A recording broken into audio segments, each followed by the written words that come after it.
Hello guys, this is your friend and we are back with a new fanfic part 1. Which is what if Naruto was abandoned at age 5 and Konoha couldn't find him part 1. And if you enjoy this fanfic then please press the like button and subscribe to my channel for more fanfic like this. And now let's start the fanfic. 5-year-old Naruto Uzumaki was running down the streets of the ninja village of Konohagakure. He was wearing a white shirt with a red swirl on the back similar to those on the back of the Chunin and Junin flak jackets of the ninja of the village. As well as black baggy pants and black kids' boots, all of which looked old, dirty, and worn out. His face had some mud on it as well as 3 distinct whisker marks on his face, with golden hair that looked like it was bathed in sunlight, yet right now was covered in a little dirt. He was currently running down the street laughing tauntingly at 3 Uchiha police force officers pursuing him. "Get back here you demon Gaki," yelled the oldest looking one with silver hair going off to one side named Yashira. The other 2 were yelling similar things. "Ha ha ha, you never catch me losers," laughed Naruto as he continued to run down one of Konoha's main market district streets, while ignoring the hateful stares from majority of the villagers. He got some from some of the ninja as well. But every time he saw one and they saw him, they tried to chase him, something that scared him to no end. So he hid from them all the time, or tried to until these 3 Uchiha police force guys saw him. Despite me's of people setting up for the festival tonight, Naruto's little legs and short stature allowed him to run through the crowded streets with ease, unlike the Uchiha police force officers. He kept running until he ran into a dark side alley full of old boxes and dumpsters rather quickly, but he was slow enough that the still crowd struggling police members saw. Regrouping at the alley, the 3 Uchiha cursed as they saw it was empty. Yashira called out, "Shit, we lost him, he has to be around here somewhere. Split up, if you don't find him after 2 hours report back to HQ. Go." With that Yashira ran down the alley's other end and went right, the other who followed went left, and the third went back the way they came and ran farther down the market street. A couple of seconds after the 3 police members were gone, a mat was moved from atop one of the boxes. It was quickly thrown away by a laughing young Naruto who was holding his gut in mirth. "Those bakas," thought an amused Naruto. Knowing he had to leave the area before more mysterious people went looking for him, or those scary masked guys showed up. Naruto was thinking of a place to go. Can't go back to the orphanage, they'd rat me out in an instant. And they were horrible to me and kicked me out for some stupid reason. Don't want to go back to the forest yet. Can't go back to Fort Naruto in that other alley, it was found by those weird people with masks that were also looking for me. Anybody looking for me that hard, can't mean anything good for me.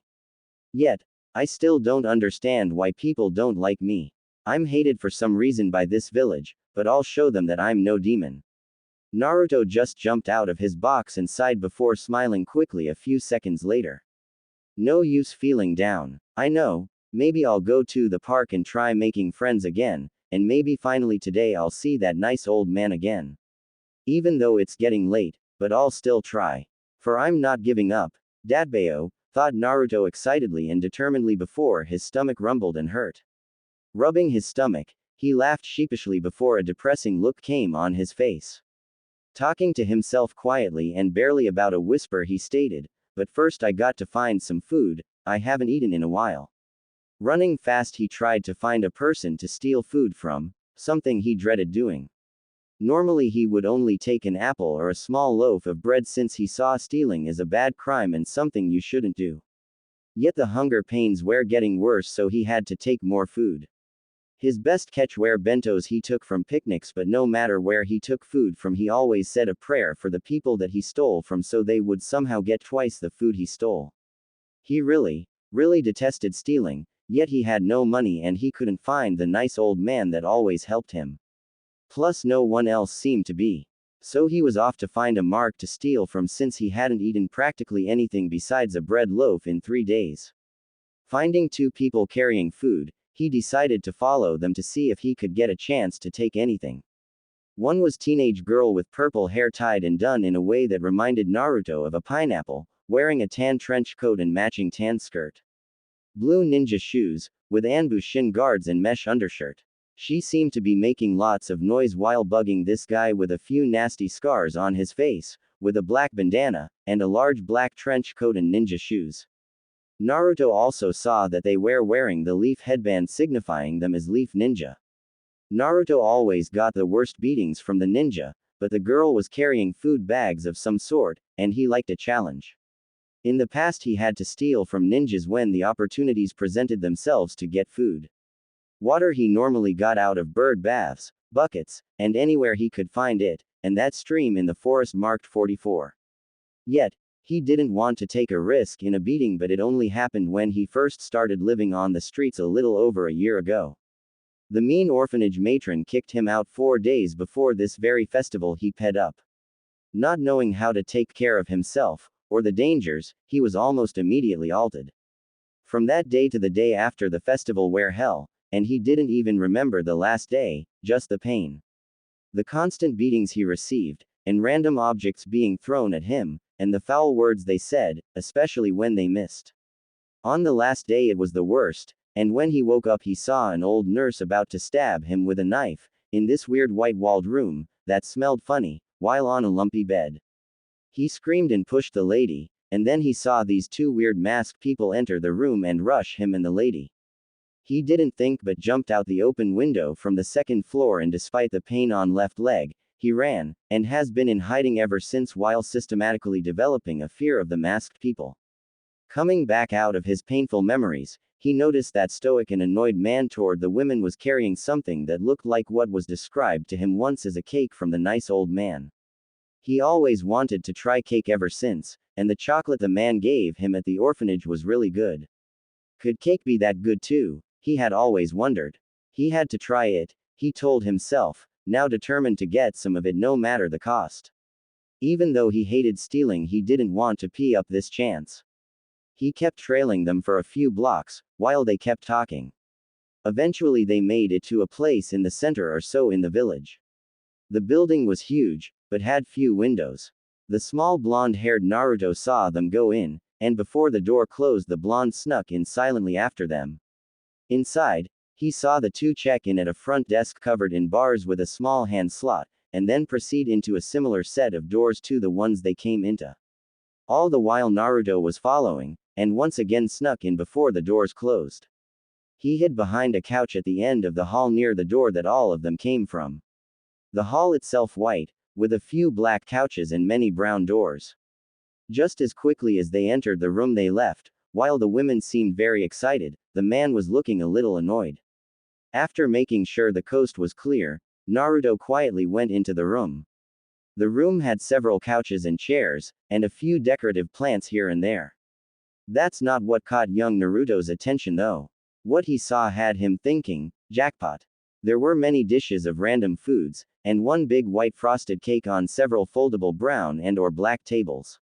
Naruto would have cried in happiness, had he not grabbed a plate, and stared dishing up some of the food, with some utensils and chopsticks he found next them. He had to admit the food was great once he started inhaling it. Yugao Azuki dressed in the typical Konoha Anbu gear with a gray flak jacket arm and shin guards and gray ninja shoes, while wearing a cat Anbu mask. The thing that stood out the most was her flowing purple hair and violet tanto on her back. The Anbu captain was having a sad day, a very sad day, or should we say year. Even her boyfriend Hayate couldn't cheer her up most of this year. A few months back she found out that her sensei's son was living on the streets. She was no fool, she knew as well as her boyfriend who Naruto really was, and it pained both of them for a hero to be treated as such. Hayate promised to look for him too on his downtime. Something that made Yugao fall in love with him all over again. Outside of Kakashi, no one worked as much for the mission to find the long-lost Naruto in her own village than her. She spent months on the mission and sometimes days on end, and she could tell it pained the third to do so, but he had to put the village first and send most of the Anbu out on other missions. Though it seemed like her and Kakashi kept getting the, as the Anbu started calling it, find the Gaki mission, something that endeared her towards the third. Many ninja were stumped how a little kid could evade them in their own ninja village for so long. Finding Naruto was becoming a challenge. Originally some thought he was dead, until they found traces of him in various areas. They hit a big break about a month ago when they found what looked to be a home made of boxes in a lightly used alley on the east side of town that an Inuzuka Chunin confirmed had Naruto's scent everywhere. It looked recently used, and search parties were renewed with vigor, though they still couldn't find him. Unknown to them was that Danzo Shimura's NE couldn't find him either, something that pissed the man off to no end, though he never showed it. Unknown to Naruto was that he gained a lot of ANBUs and Junin's eternal respect that they couldn't find him or even a hair of him for almost a year in their own ninja village. Even some non-Naruto hating shinobi that weren't Anbu or Junin looked on their spare time, but results varied.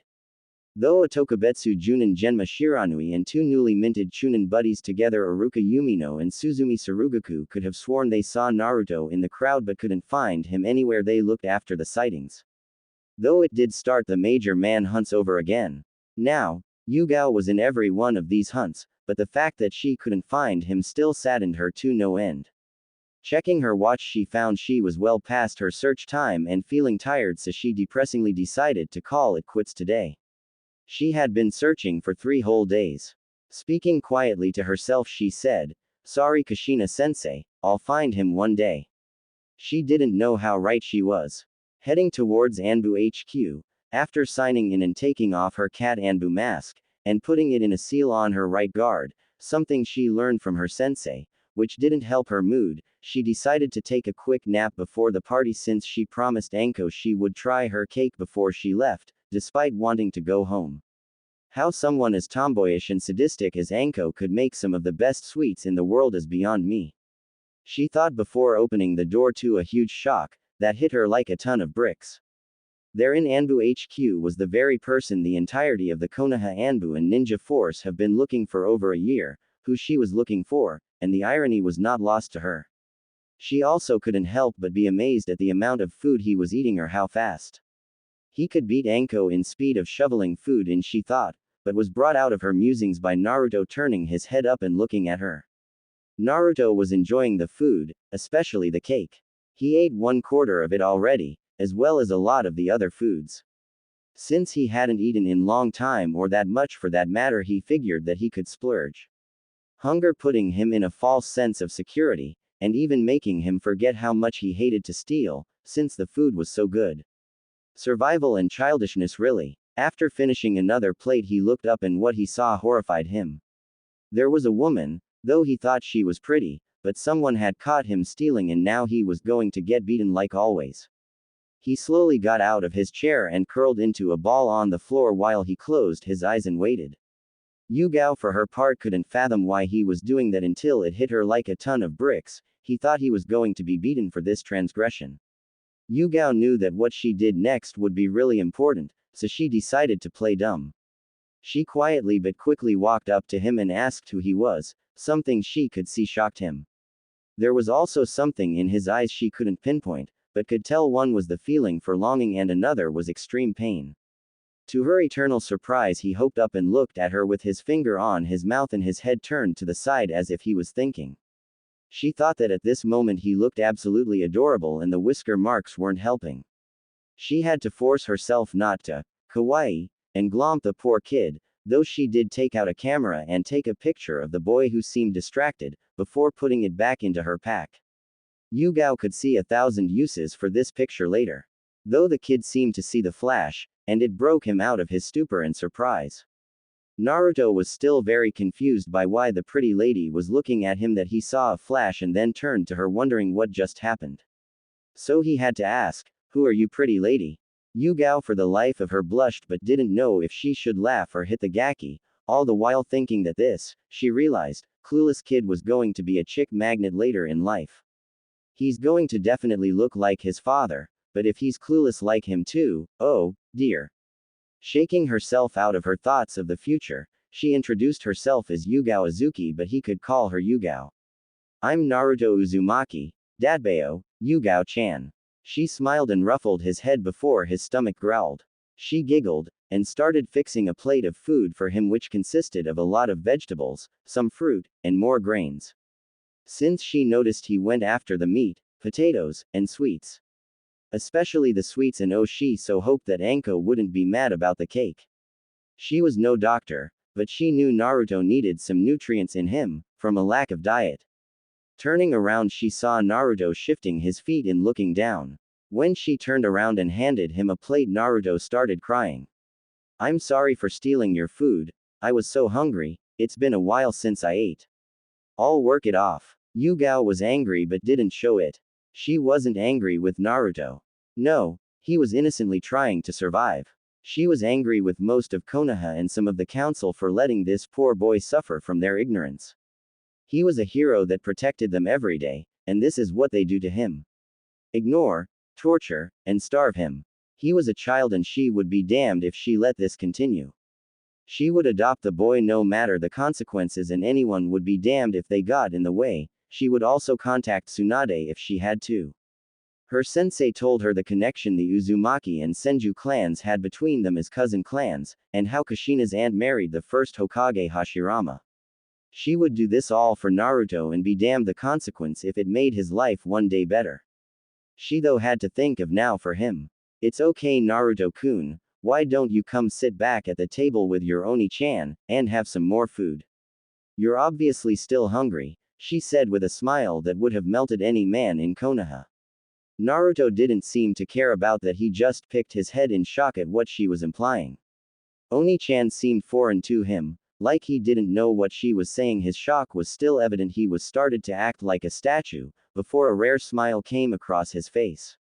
A smile that warmed Yugao's heart for some reason, and she though would definitely be getting him some girls in the future. "Okay, Oni-chan," and he sat at the table waiting for her, but wasn't waiting long as she sat down across from him, while simultaneously setting the plate she made down in front of him. One look at the plate and Naruto crossed his arms, and shook his head, and with a, "No vegetables." Yugao's left eye started twitching, and by now most guys, Anbu, and even Hayate included, would be seen running, but Naruto didn't know this. Plus Yugao got an idea from what her sensei said she used against her husband a lot. She did the dreaded puppy eyes no jutsu on the unsuspecting Naruto. Naruto was stubborn and held, but barley, and shook his head. Yugao could tell this, and although surprised, she decided to add an incentive with the jutsu since she now realized it was Naruto's birthday today, but up the stakes as well. "Your new Oni-chan will let you have the rest of that cake if you eat this whole plate, plus one more of my choosing." All the while praying Anko wouldn't kill her instead, though she knew Anko had a soft spot for the boy as well for their similar situations. He agreed so fast and practically inhaled the food, and the second plate of her choosing. Although she was a bit merciful and only gave him half the vegetables then the first one and put beef and rice on his plate in the rest of it, it didn't stop him from inhaling this plate as well. Something she thought she would have to work at with him, or at least get it to his mother's level of self-control. Keeping her promise, she said that he could eat the cake, but he had to do so slowly. He nodded while she asked him questions as innocently and casually as she could in the form of light conversation. After asking where he lived, he told her that he lived in many places. He explained he made a lot of forts. He rather dramatically and affectionately called them all Fort Naruto, which caused her to giggle. His antics reminding her of both his parents in many different ways. Never stopping from his cake, he went on to tell her how some civilians or ninja found some of the places and beat him out of it or wrecked it so he wouldn't come back. He never noticed her eyes hiding in her hair or the dark look on her face. Hell, you probably, if you looked close enough, see hell itself behind her. He then explained how he broke into the junkyard or the sewer, but couldn't get comfortable in those places, so he went to some forest with 44 on it and stayed in there for a couple of days here and there. This scared her to death. She couldn't believe that he would go in there or how he survived thus far. Hell, she was surprised Anko didn't know he went in there since that was her private spot and training field. Damn, she thought, no wonder we couldn't find him. He was constantly moving and he kept going places we wouldn't dream of. He ate another 1/4 of the cake through his story, and she was about to tell him that they were going to visit the old man or Gigi since she remembered what the Hokage told the Anbu and some ninja what Naruto called him. Another thing just like his mother, but never got the chance. A Tiger Tenzo masked Anbu came in that looked exactly like her except he had a mask on and his tanto was wooden. Naruto saw him and absolute primal fear came on his face, something that was not missed by either Yugao or Tenzo. Yugao turned her head to address the still surprised Tenzo, but was not expecting Naruto to run away. Though she wanted to face palm so badly when she noticed that despite his shown fear he was running with the cake in both of his tiny hands. He booked past her and under Tenzo's legs, cake and all, and was heading for the entrance. Yugao and Tenzo in pursuit. Naruto was scared of the masked guys and didn't think. He saw how Yugao was familiar with the other one and thought she betrayed him to keep him there till others showed up and they could beat him. He grabbed the cake without thinking and headed to the door, and under the masked guy's legs. Making it to the door, he noticed the tall, dark, and scarred man that he followed into the building, but not the young women. Surprise was evident on his face before Naruto tripped and then cake was sent flying toward him. The other half of the cake ended right up on Ibiki Morino's face, something that he would later have a hard time living down. Naruto quickly got up and booked for the door again as the scarred man was trying to wipe his face off. This time sliding under the man, he booked for the door. Getting through that one, he didn't stop as whoever was beyond the counter was yelling out at him to stop, and he made it out the other door. All the while hearing a loud whistle in the background. He didn't know where he was heading, but he figured the park was the best place to hide and hope the scary masked men and women didn't get him. Yugao for her part was confused as to why Naruto was scared of Tenzo. She knew Tenzo wasn't a Naruto hater nor that he would do anything to hurt him. In fact, he was one of the few Anbu that worked hard to find her new little brother. Nonetheless, she knew they had to get him back, so she blew the Anbu whistle to get all neighboring Anbu to her location pronto. The whistle was forbidden to use for just anything as it took Anbu from their ignored tasks in the vicinity of the whistle, which only works for that same Anbu's chakra signature, to help with what is deemed an immediate emergency of the highest caliber, and all Anbu who responded would get what they call a whistle bonus in pay. Plus, civilians knew that it is serious when the whistle is used and that the sound of it is known to cause a panic. These are the reasons that it is only under very emergency situations that said whistle is used. Yugao hoped no civilians would hear the whistle, which none did, but knew she wasn't going to get into trouble for using the thing. She knew that practically all the Anbu wanted this mission wrapped up, and that the Hokage was looking for his surrogate grandson. So no harm done, but she was not letting Naruto spend another night on these streets, especially being so close. She only hoped that whatever the fear was, he would overcome it.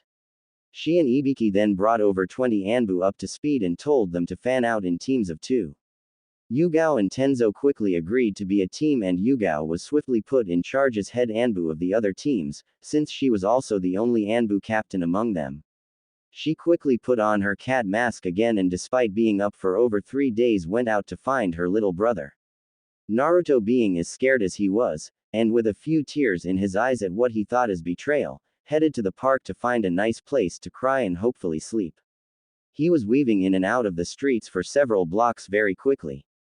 Seeing the forested part, he thought it would be a good idea to make a detour through the woods to look for a new place to build a new fort Naruto later after his escape.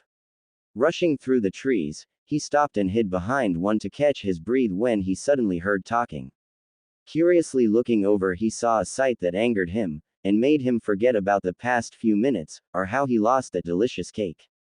A small short girl was surrounded by 3 somewhat older looking boys who were making fun of her. She had short Heim-style hair with a blue clip on the left side, was wearing a light blue yakuta with 2 sakura petals on it, and had lavender-tinted pupil-less white eyes that he thought were pretty. "See guys, I told you she was a weakling. She's probably stuck up like the rest of the Hyuga clan," said the apparent leader of the group. The others just laughed and agreed. The girl looked frightened, and was shaking and crying. "Please santo op," stuttered and begged the girl. Naruto, watching this little scene, was getting angrier. "I'll get them for sure for this," he thought with determination in his eyes. "She should apologize for her clan's rude actions," said the skinny one in front of her.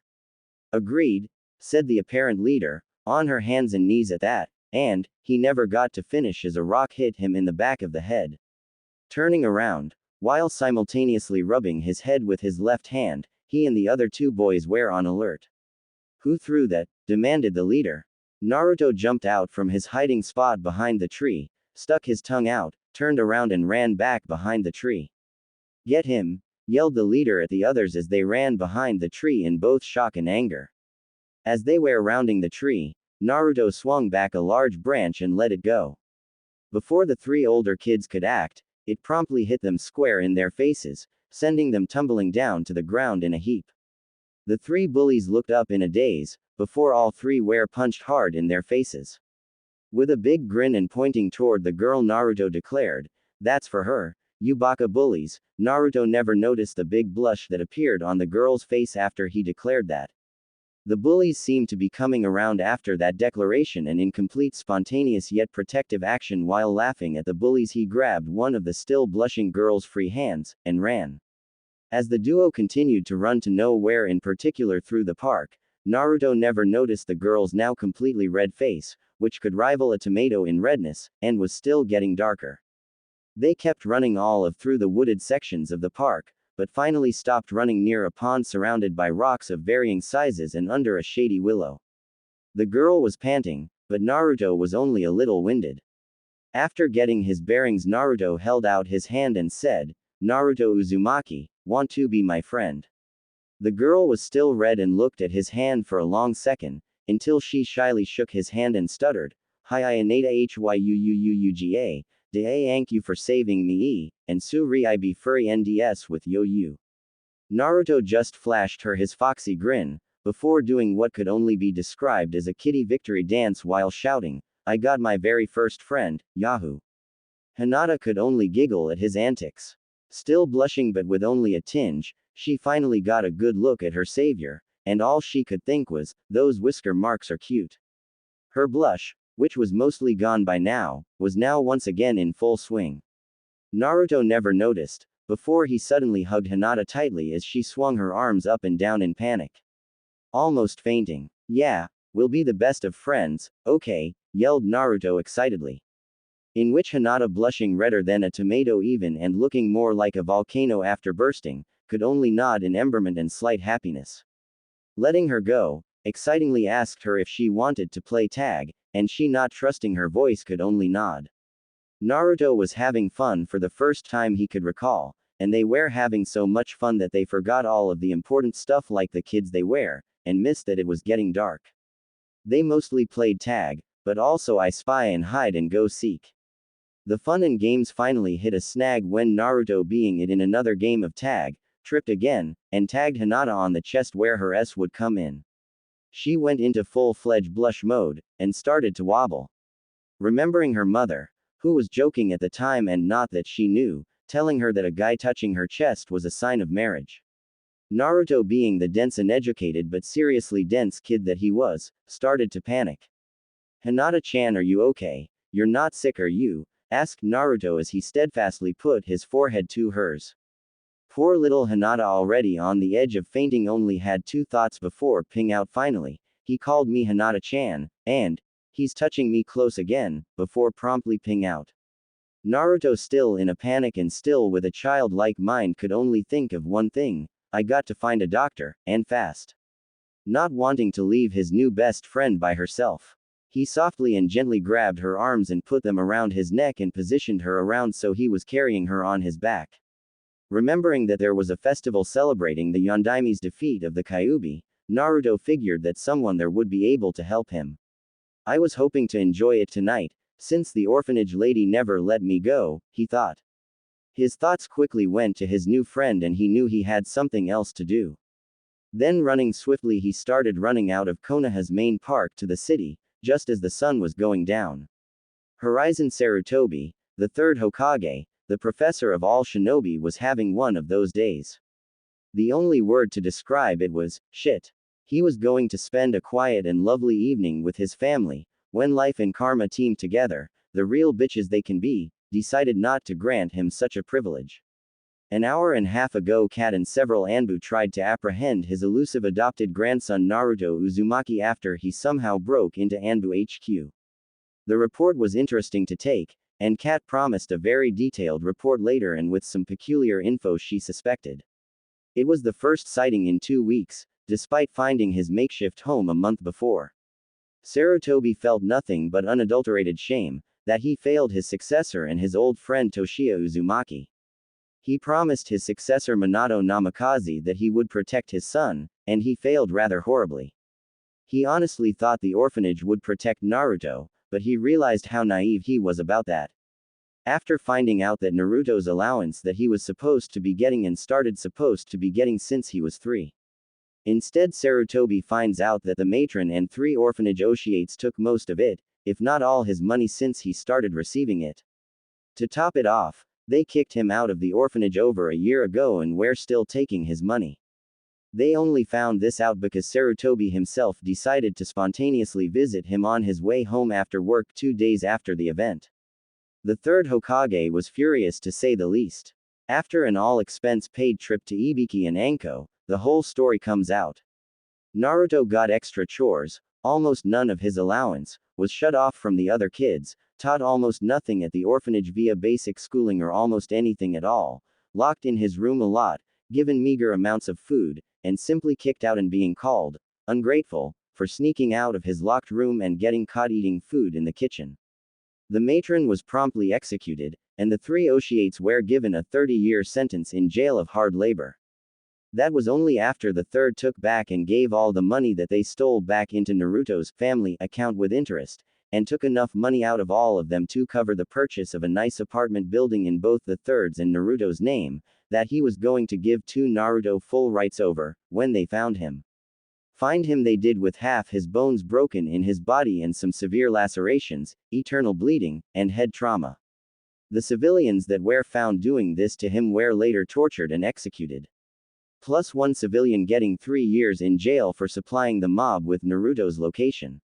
Then when Naruto wakes up he sees a nurse trying to kill him, and of all the crazy things he could do he pushes her out of the way and jumps from his 2-story hospital room, and escapes as Anbu close in.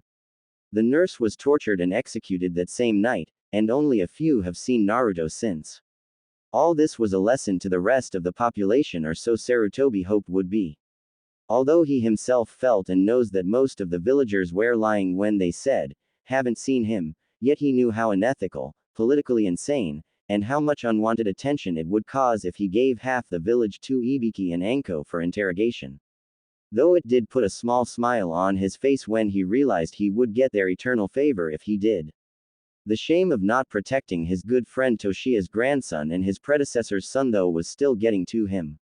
He was defiantly going to make it up to Naruto when he found him, though he apologetically cursed the boy for being so good at hiding, to the point where none of his Anbu could find him.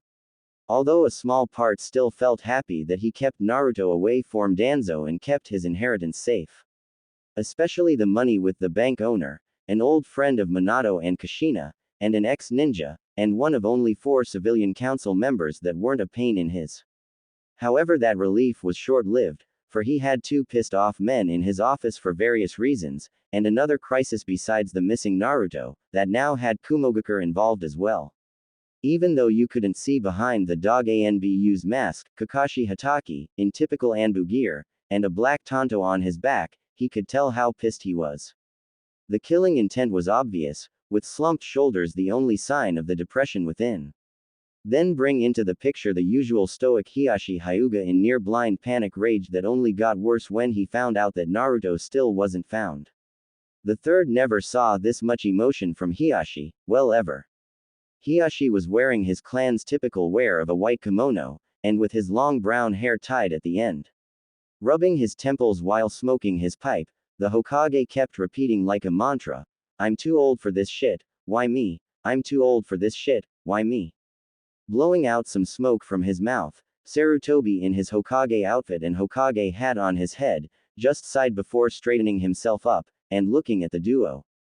"Dog, any news on Naruto's or Hinata's whereabouts? It's Naruto's birthday today and I have a gift to give him," asked and stated the Hokage with some prodding authority.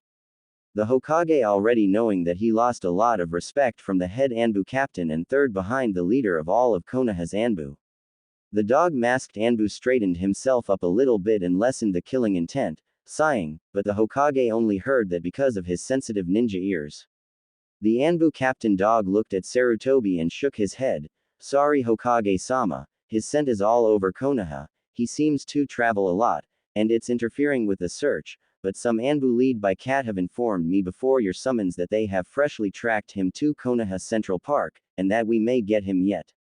Also reporting to her is a second team about the young Hyuga heiress and has informed me two similar results.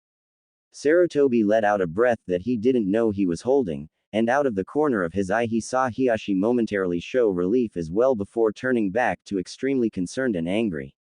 Hokage-sama, Hiashi started, this is why you should have let one of the more informative and understanding clans adopt him. Shikaku, I, and Murakumo have all tried too, and you stop us, this wouldn't have happened if you let us. For Kami's sake, Murakumo and I are not only Minato's Genin team members, we, along with Shikaku wear clan allies, so why can't we adopt him? Even Dog here has tried, as well Mitarashi-san, Maruboshi-san, and that civilian council member Ichiraku-san. Why can't any one of us adopt young Uzumaki-san? Hiashi rambled out very fast. Once again the Hokage felt his age, never liking that he had to take up the hat again or let it concede to possibly Danzo. Hiashi, I've already explained this, started the Hokage in a professional tone, you, Shikaku, and Murakumo are all clan heads, and that particular adoption could start clan feuds and many questions. Like you said, you and Murakumo were Minato's teammates. The third Hokage took a breath and thanked Kami once again for privacy seals that he had activated once the two had arrived. He continued, our main goal is to not draw attention to Naruto in any way. That includes Dog as Minato's student known to be with me while we rushed to the fox sealing area that night.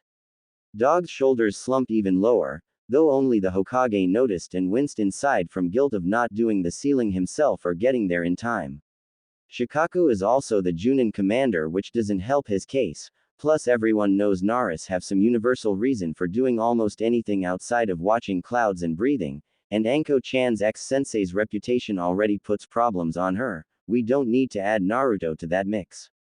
My old friend Kosuke would be a good choice, but his reputation and abilities are highly respected and I don't want him to lose that because of ignorance, as well as the fact he's the only other person who came with me to the scene that night, besides Junin Hamaki Mimura, Dog here, and Anbu Tuna doesn't help, it will make people question him and why as well. I also don't want to dump problems on his daughter-in-law, granddaughter, and Manabu, or I might just have allowed him to. That's too much for them to handle right now, especially since his son and Manabu's wife died in the fox's attack. Though I know they won't feel hatred toward him, it still might cause them problems in the future, the old Hokage sighed. Tuna and Hamaki have both asked me as well, but before they submitted the official paperwork, but I said no. I myself would have liked to. My family can tell the difference between a kunai and a scroll, but that would defeat the purpose and only make questions and make him a possible target. All of this is to make him as small a target as possible as well as to keep him away from any sort of Danzo's influence in chess. Giving to a non-ninja family like the Ichirakus, who I know were close to the family, and mean well, will make Naruto and them vulnerable. However, I will be the first to admit I have failed Naruto, and when we find him I will make it up to him. I won't be getting him his house yet because certain legal issues, but I will make it up to him and at least tell him who his parents are, he deserves to know. And Kakashi, the third Hokage, getting the angry and depressed Dog masked Anbu's attention in shock by calling him his name while still wearing his mask, something completely against protocol and ethics, even for a cage. The third continued, if he decides to become a ninja, he will be on your team no matter what the council says and who's against, the council can be damned. I'm the blasted Hokage and I need to show it, I've been too lax for too long. The Hokage's new fire and speech, somewhat unknown to him, got him some valuable and much needed points from Kakashi and Hiashi. The next thing is that Jiraiya is going to come and do some of his godfatherly duties finally, and so he will be looked well after.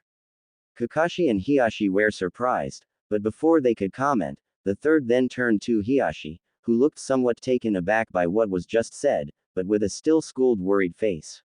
Now Hiashi, the Kumo nin that the panicked Ko saw entering the Hyuga compound via the wall, spilled everything. Apparently he was tasked by some of the Kumo elders to kidnap your daughter, but he doesn't have her, addressed the Hokage. The Hokage saw some relief, but a still panicked Hyuga. It's a good thing your brother saw Ko jump over the wall after him and help subdue the Kumo nin. It was extraordinary luck that we have this opportunity and people witnessed this. Now we have a live nin and valuable intel. It seems Kumo thinks they are going to win, but we have a good political bargaining chip.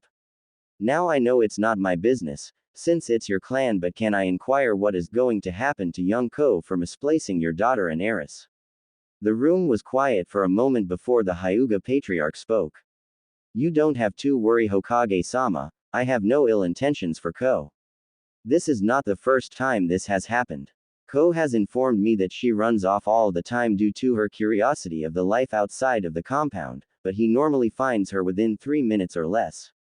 He has asked me what he should do, if it takes longer, and I gave him instructions that he followed, which if he looks upon the general area to inform me if he can't find her in 15 minutes to start a search and inform the clan. Hiyashi finished with a look to the ground. After a moment he looked back up and continued. She is so much like her mother Tomoyo, who herself laughs at the similarities. This time Hiyashi, although with a little smile on his face, sighs deeply. Then turning serious again he addressed the Hokage, however, you need not to worry, Hokage-sama, Ko was just following my orders and in doing so caught an enemy ninja entering our compound uninvited. I will personally see to it that nothing happens to him, and the Hyuga elders are kept in line. Sarutobi let out a curt and approving nod toward Hiyashi, when a swirl of smoke appeared between Hiyashi and Dog. In the swirl was a purple-haired kneeling female cat masked Anbu. The other occupants in the room were all looking at the kneeling female Anbu with critical eyes, for they all wanted good news. You may stand, cat, and tell us your update, said the third Hokage kindly. Getting up, with a, thank you Hokage-sama, she began to give her report with the semi-bad news that they were close but lost the trail, but they all perked up when she said that the Hyuga heiress, Naruto, and another unknown child were obviously traveling together. Something that Hiyashi was shocked to discover. I wonder if this was fate, he thought to himself. She decided to make a request to find her kid brother. Hokage-sama, permission to speak freely, she asked. The Hokage nodded. Sir, we're real close to his trail. To help pinpoint his location, can we try your crystal ball? She asked with a hoping voice. Sarutobi sighed, but nodded and opened a drawer and set up his crystal ball. Due to Konoha looking similar in many places, it is hard to track the specific location from this, but I do try it at least 3 times a day and hope to find him. Maybe one of you 3 would recognize where he is. So please watch as well, the Hokage inclined. The other 3 nodded, especially Hiyashi, who was wondering what Naruto and his daughter were doing, and who the third person they were with is. What the crystal ball showed, garnered a lot of killing intent from the occupants. Naruto was holding back a mob that was attacking him, while also protecting 2 girls, one of which was Hinata Hyuga. The other girl was quickly identified by the Hokage. That's Kosuke Maruboshi's granddaughter, Junko. I wonder how they all met, the aged Hokage thought. If anyone saw all 4 occupants of the Hokage office, it would be hard to say who was the most pissed. With venom in his voice that promised punishment, the Hokage had to ask, does anyone know where they are? It took 2 agonizing seconds before he got an answer. Look, said Hiyashi, pointing to a logo on 1-2 boxes next to the 2 girls. That's the alley behind the jewelry store a lot of the Hyugas use, he finished. Wasting no time, the Hokage asked, can you show us the way, Hiyashi? The Hyuga head nodded. Sarutobi opened 2 of his office windows. No time for the door, Hiyashi, you lead the way. Once again the Hyuga head nodded with pure hatred and determination in his eyes. The third Hokage pointed to the 2 Anbu and said, you're coming too. They nodded, and a second later the office was empty and quiet, but the traces of the potent killing intent remained. Hell was about to be raised. 31 minutes and 6 seconds before. Hinata felt warm, the warmest she could ever recall ever being. She continued to snuggle up to the warmth. That is until she started recalling what her last memories were, and she woke up with a start. Looking ahead of her, all she could see was a sea of shining blonde spiky hair. She was memorized before realization hit her. She turned 8 shades of red, and then, eeped. Naruto for his part made it 3 steps out of the park when he heard it, and felt Hinata wake up. Stopping, Naruto asked, Hinata-chan, are you okay? You pet out. Hang on, I'm going to go find a doctor, okay. Hinata for her part looked bashful and turned an extra 4 shades of red, that smoke started pouring from her head. Naruto made it to the end of the block when Hinata found her voice again. Naruto-san, please put me down, I'm okay, honest. Naruto obliged but still looked worried, while Hinata was still beet red, but had calmed down some.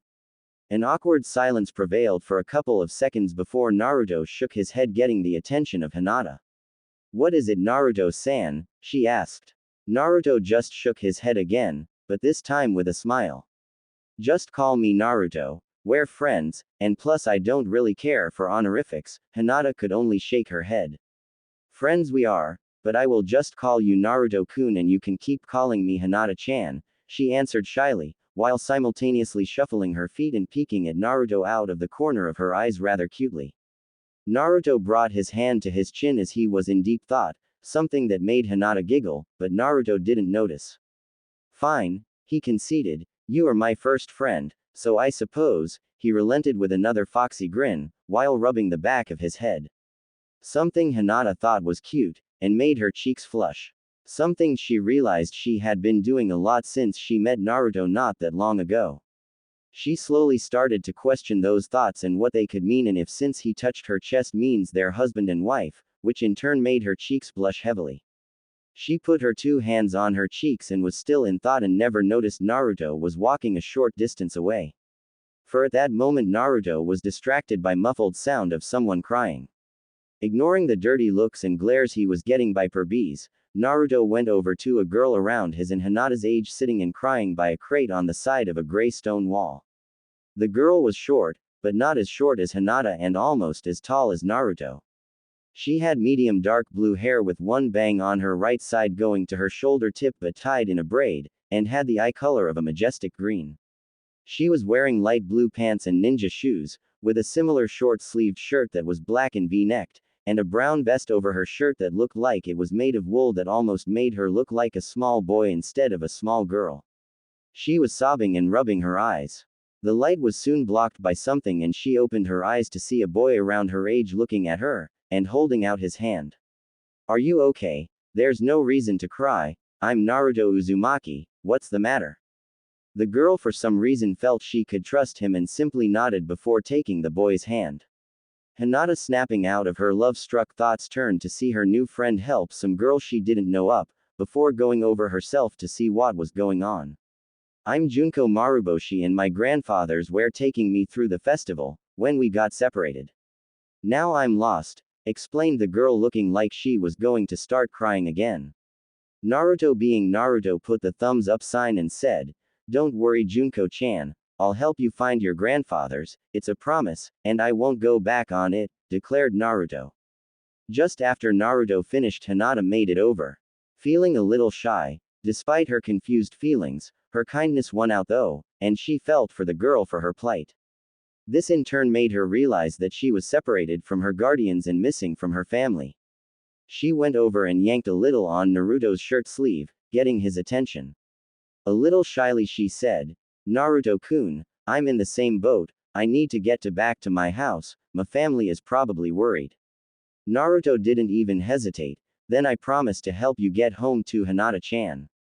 Then turning to look from one girl to the other twice, he suddenly and dramatically pointed from to the other girl.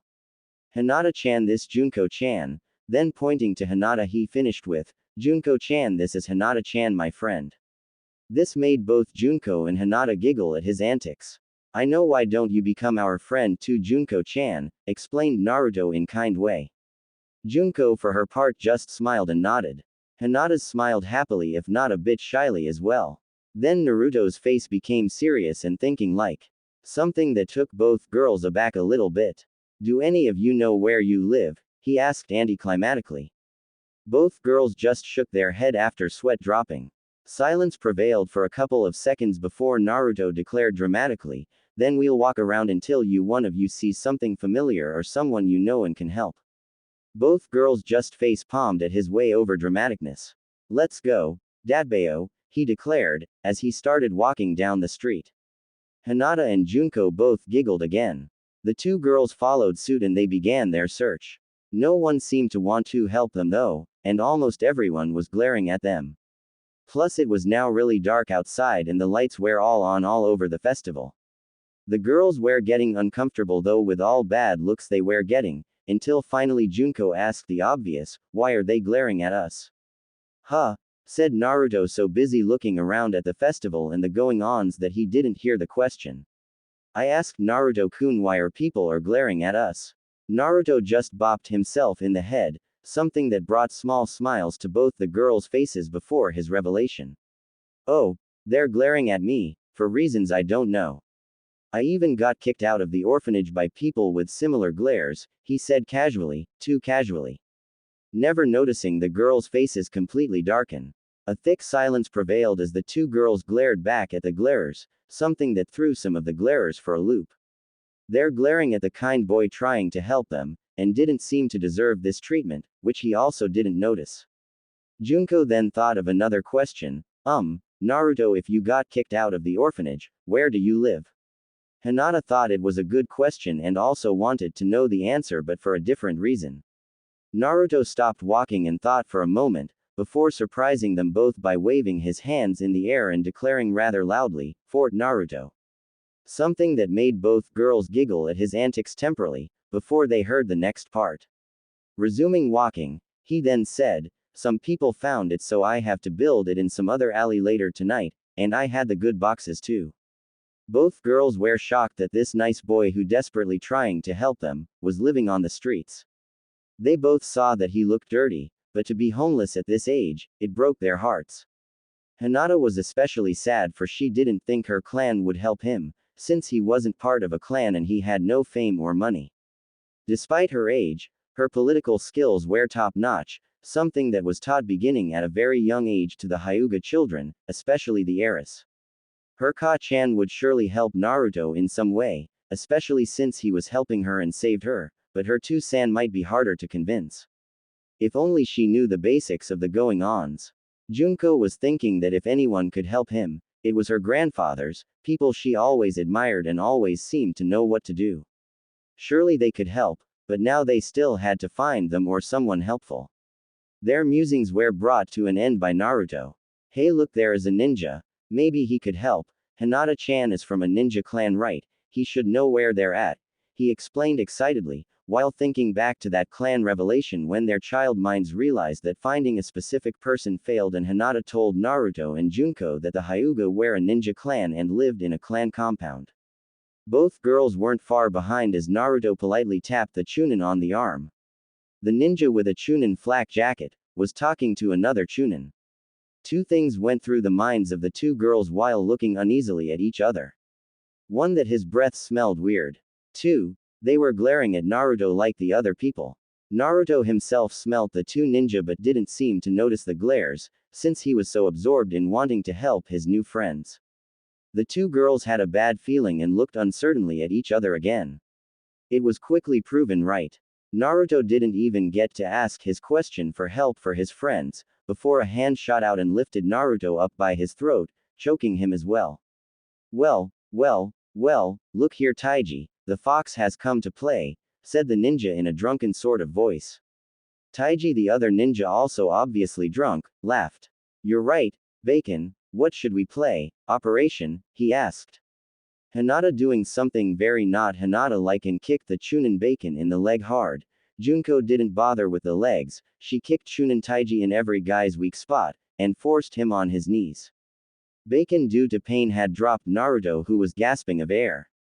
"Damn," said Bacon, "the demon has bitches, he probably brainwashed them." Taiji was seething. Brainwashed or not, that ing hurt, the bitches need to be taught a lesson. Both got up slowly, and Taiji took out two kunai and threw one at Junko, who was now too scared to move. She closed her eyes and waited for it to hit, while tears fell from her face, but it never came. When she heard a grunt, she opened her eyes and there was Naruto with a kunai in his upper right arm. "Don't hurt my friends, you're jerks," shouted Naruto. Hinata, for her part, had only just started learning her family's fight style, the gentle fist, but she was going to do her part and got in her stance. Junko was still silently crying and could only say, "Naruto, Bacon spat on the ground while Taiji in his drunken stupor yelled to the nearby villagers, getting their attention, some of which were as drunk as Taiji and Bacon. "Hey everybody, here's the demon child, and he wants to play tag, we're all it, so let's get him." There were several shouts of agreement, mostly from the drunker ones, while Naruto was shocked still. He wasn't for long as a sake bottle flew by and barely missed him.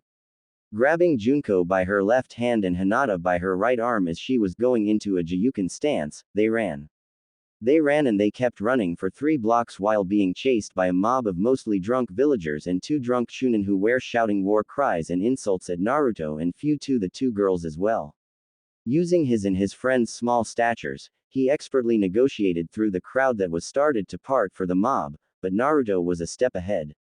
He managed to duck them into a small dead-end alley that seemed like only 2 people side by side could walk through, and they hugged the wall as the mob drunkenly ran past wielding various sharp and pointy objects. Naruto himself sighed in relief, with a kunai in his arm still. Both Hinata and Junko were crying. "We lost them, now." He never got to finish as a ninja star embedded itself on back of his right hand. There, near their only way out stood Taiji spinning a kunai in his left hand.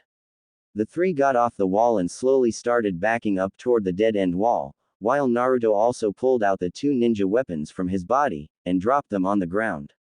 They were only a few inches away when Bacon jumped down from the roof and kicked Naruto square in the chest against the wall. "Naruto-kun," shouted the girls almost perfectly together. Before their world went black as Bacon chopped them in the back of their necks. Taiji was meanwhile calling back some elements of the mob to their location. Naruto rushed forward and despite his injuries head-butted the Chunin in his stomach and caught the girls. He put them down together in left corner next to the 2 big boxes, before turning around and stepping toward the now half-reassembled mob. "You're gonna pay for that one demon, and your bitches too," spat Bacon. Naruto knew he was surely going to die, but he would do everything in his power to protect his friends, at all costs.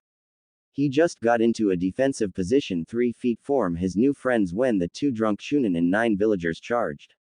Standing his ground he tried to push them back but was met with 2 kunai in the gut and few punches from a few of the villagers. "That's for my father demon," yelled one of the drunken villagers. Another splashed sake on him, mostly going to his chest area. One of the villagers, seeing Naruto coved in sake, threw a match on him. "This is to finish what the Yondaime started 6 years ago, you being the demon should have died that night," yelled the villager after he threw the match. Screams pierced the air as Naruto fell down in a desperate attempt to put out the flames. As Naruto was doing so, the villagers and the Chunin were continuously kicking him, which caused the 2 kunai to go deeper into his body. More kicks mostly to his back, head, left arm, and stomach constantly hit him, until another villager dumped more sake on him, which made the screams intensify, and flames resume. After few minutes it was temporarily calm. Naruto put the fire out from rolling around, but was bleeding from a huge gash on his face and 2 gaping holes in his stomach, several broken bones, minor gashes, and burns over 60% of his body and many other injuries. Naruto was barely conscious to say the least. The mob was cheering that they killed the demon, and dancing around a little bit. But Naruto was not dead and was determined to protect his friends, and trying to get up, but couldn't move. When he saw Taiji and a civilian head toward his friends, he mustered up all his strength and with determination rushed them, surprising everyone. He pushed them into a wall before another villager punched Naruto into the still unconscious girls, while a ninja star embedded itself into his right shoulder. Naruto was leaning against the wall, his feet touching both girls, he couldn't move, and couldn't talk, and was using the wall for absolute support, but was giving the crowd a determined look. Bacon was slowly walking over and pulled out another kunai. "Well, I'll finish him off for sure with this," he declared, raising the kunai amongst the cheering mob. Naruto didn't have the strength to go on, and had tears leaking out his face as he solemnly thought, "I failed my friends." Before slipping into unconsciousness, Naruto never noticed the red chakra that was slowly developing around him heavily and in plain sight of everyone there, or the 4 angry and horrified onlookers that appeared on the roof of the jewelry store above, and jumped down to protect him. However, no one there, not even the fox, knew what happened in heaven above 4 minutes ago. Four good friends and deities were having their annual get-together, away from their rather busy lives. Really, it was just an excuse to take a break. So sitting around a pure silver table viewing the world from a water basin filled with water positioned in the center of said table, sitting in matching pure silver chairs were the four deities. Benzaiden, Kichihoten, Inari, and Kami herself, all sipping green tea and having a breather. Or they were currently astonished at what they were seeing. All the girls had Hourgirl figures in D cup S, and were the uptime of beauty, none so much more than Kami. Kami was wearing a pure gold princess Yakuta, with long flowing black hair, and tan skin. She had beautiful eyes that changed to every color of the rainbow every couple of minutes, and had the most beautiful face that could make any mortal man melt. Standing along the table beside her was a red-wooded naginata with a pure silver and steel blade. Benzaiden had short blonde hair and blue eyes that glittered in the light. She was wearing an all-purple Yakuta with 2 music notes on the bottom, and a pearl necklace, as well as a golden mini harp at her feet. Kichihoten had a smiling face that didn't seem to go away and was radiating warmth. She was wearing a simple all-yellow Yakuta but was also barefoot. While all the other goddesses at the table were roughly medium height, Inari was a foot shorter and had an all-white Yakuta on with simple fox paw prints on it, and an elegant sword called Kajutsu Maru strapped to her side. Deities need entertainment, just like mortals, so doing these breaks, Kami would command the water to show her by her instructions, rare sights in the mortal realm. Normally this brought images of funny or interesting sights that even the mortals don't see every day. Some were small acts of chivalry or romantic scenarios. Others were just plain odd or overly dramatic. However, right now the four deities were stock still and surprised, as well as angry and impressed. Some things that was hard to do to four of the most powerful deities in the realm. I was always sad to see the Uzumaki clan go. I gave them my blessing for warrior protection to the entire clan, something I normally do to one person, not an entire clan. However, even I couldn't interfere when Kumo, Iwa, and Aim makered them due to our ancient and binding laws, but they sure took a lot of them with them. That damn ungrateful and pathetic Madara had to play deity and harm my creation Kurama. Then his minion had to unleash him a second time. Now both my creation and the one of the only four Uzumaki left in the world is about to die due to drunken fools who can't understand the basic definition for the word sealed. At least he's going down like his ancestors, explained Inari in sad voice that was only half true. Benzaiden patted Inari on the back to comfort her, although her words didn't help, but that's not what was going on. Too bad, he was such a charmer. Knowing some mortal laws, I could have had fun with my blessing. There was silence for a second before Kichihoten spoke in mock sadness. I second you on that one, Benton-chan. That young Uzumaki really does deserve happiness. I mean, he's trying to save his two new friends while practically mortally wounded. That was caused by misguided hatred toward him and alcohol. Fujin's blessed clan is the Namikaze and Sujin's blessed clan is the Jakado, and they would be sad to see him go. He's the last of these blessed clans, and they might owe favors to whoever helps him. Last of 3.5 bloodlines, but has 4, the mock sad looks continued as Benzaiden took the floor again. I know, right, Kichi-chan, what were those bloodlines again? Oh, yeah, chakra chains, the rest of the Uzumaki bloodline, Mokuden, fast travel, and water shaper. Meaning he is last of 2 of those clans, and between the other 2 he only has 1 relative and the other he has 2. Not to mention he was the child of prophecy. We the deities as a whole made him such to bring an era of peace, for it needs to happen, and more importantly because we all want an extended break up here in heaven, to have a simple extended vacation with little interruption and less paperwork.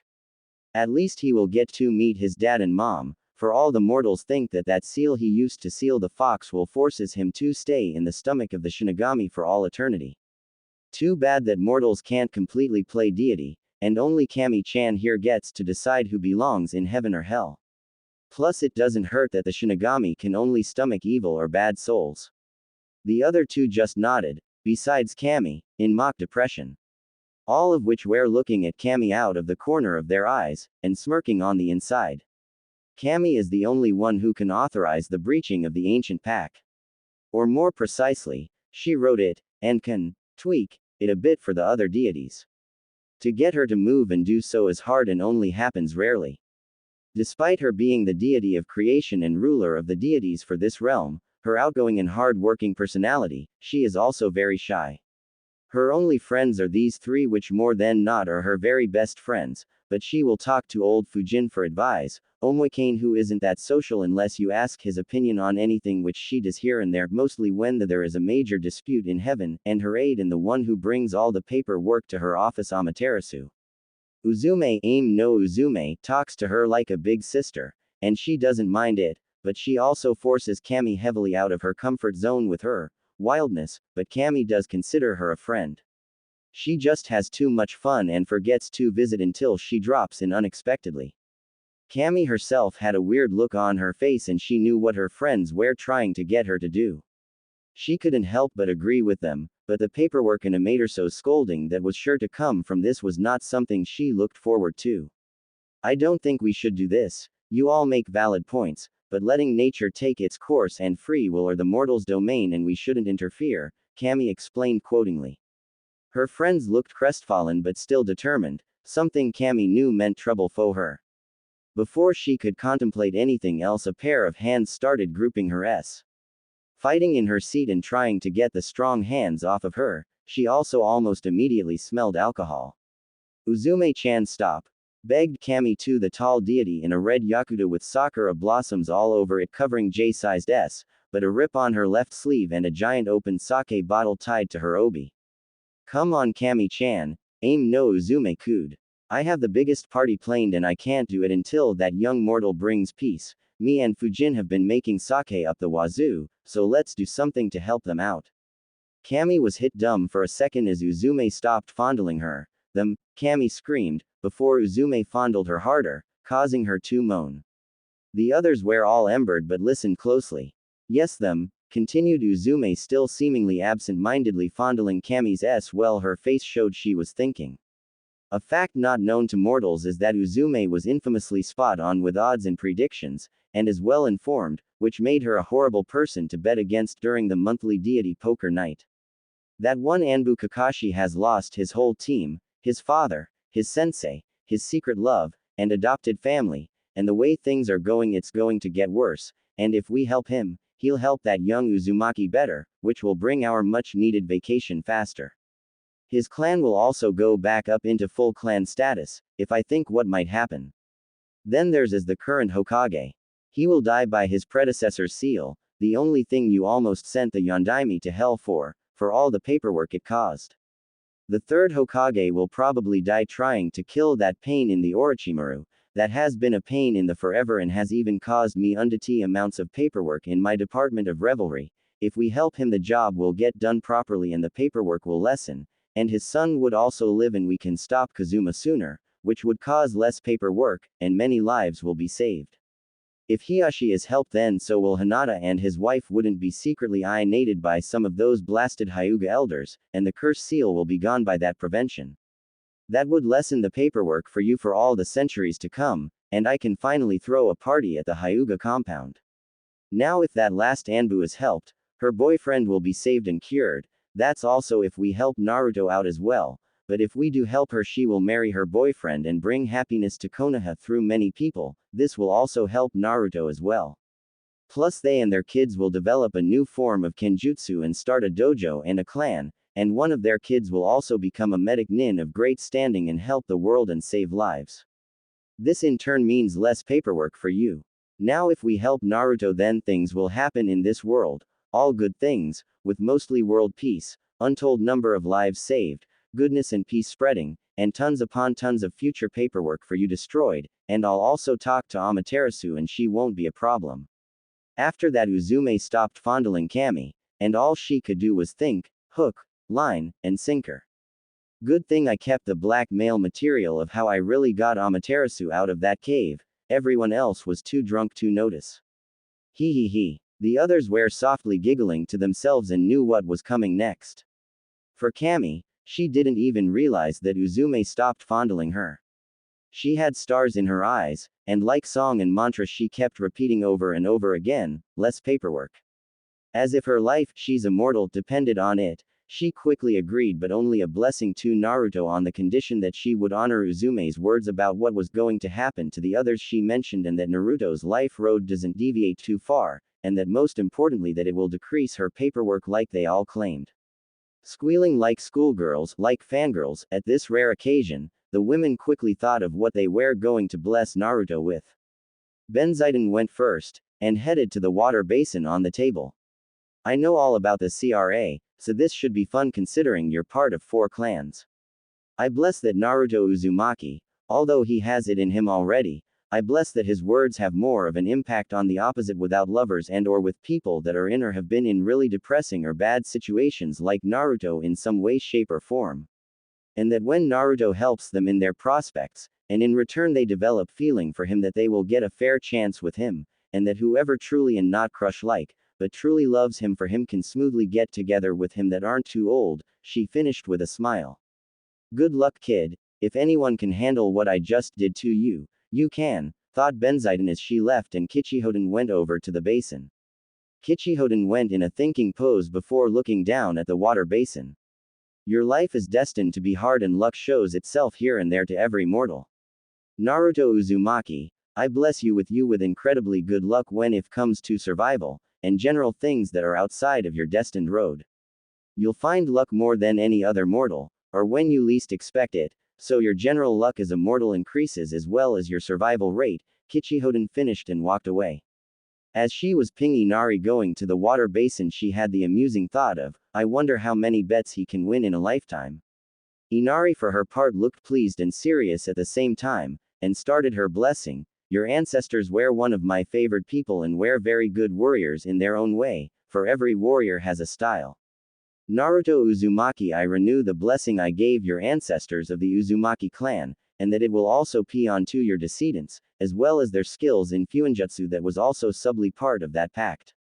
I bless you newly that whatever style you fight with in the future, that you will become a master of that style, and that you will be proficient in it, especially when fighting for the right reasons.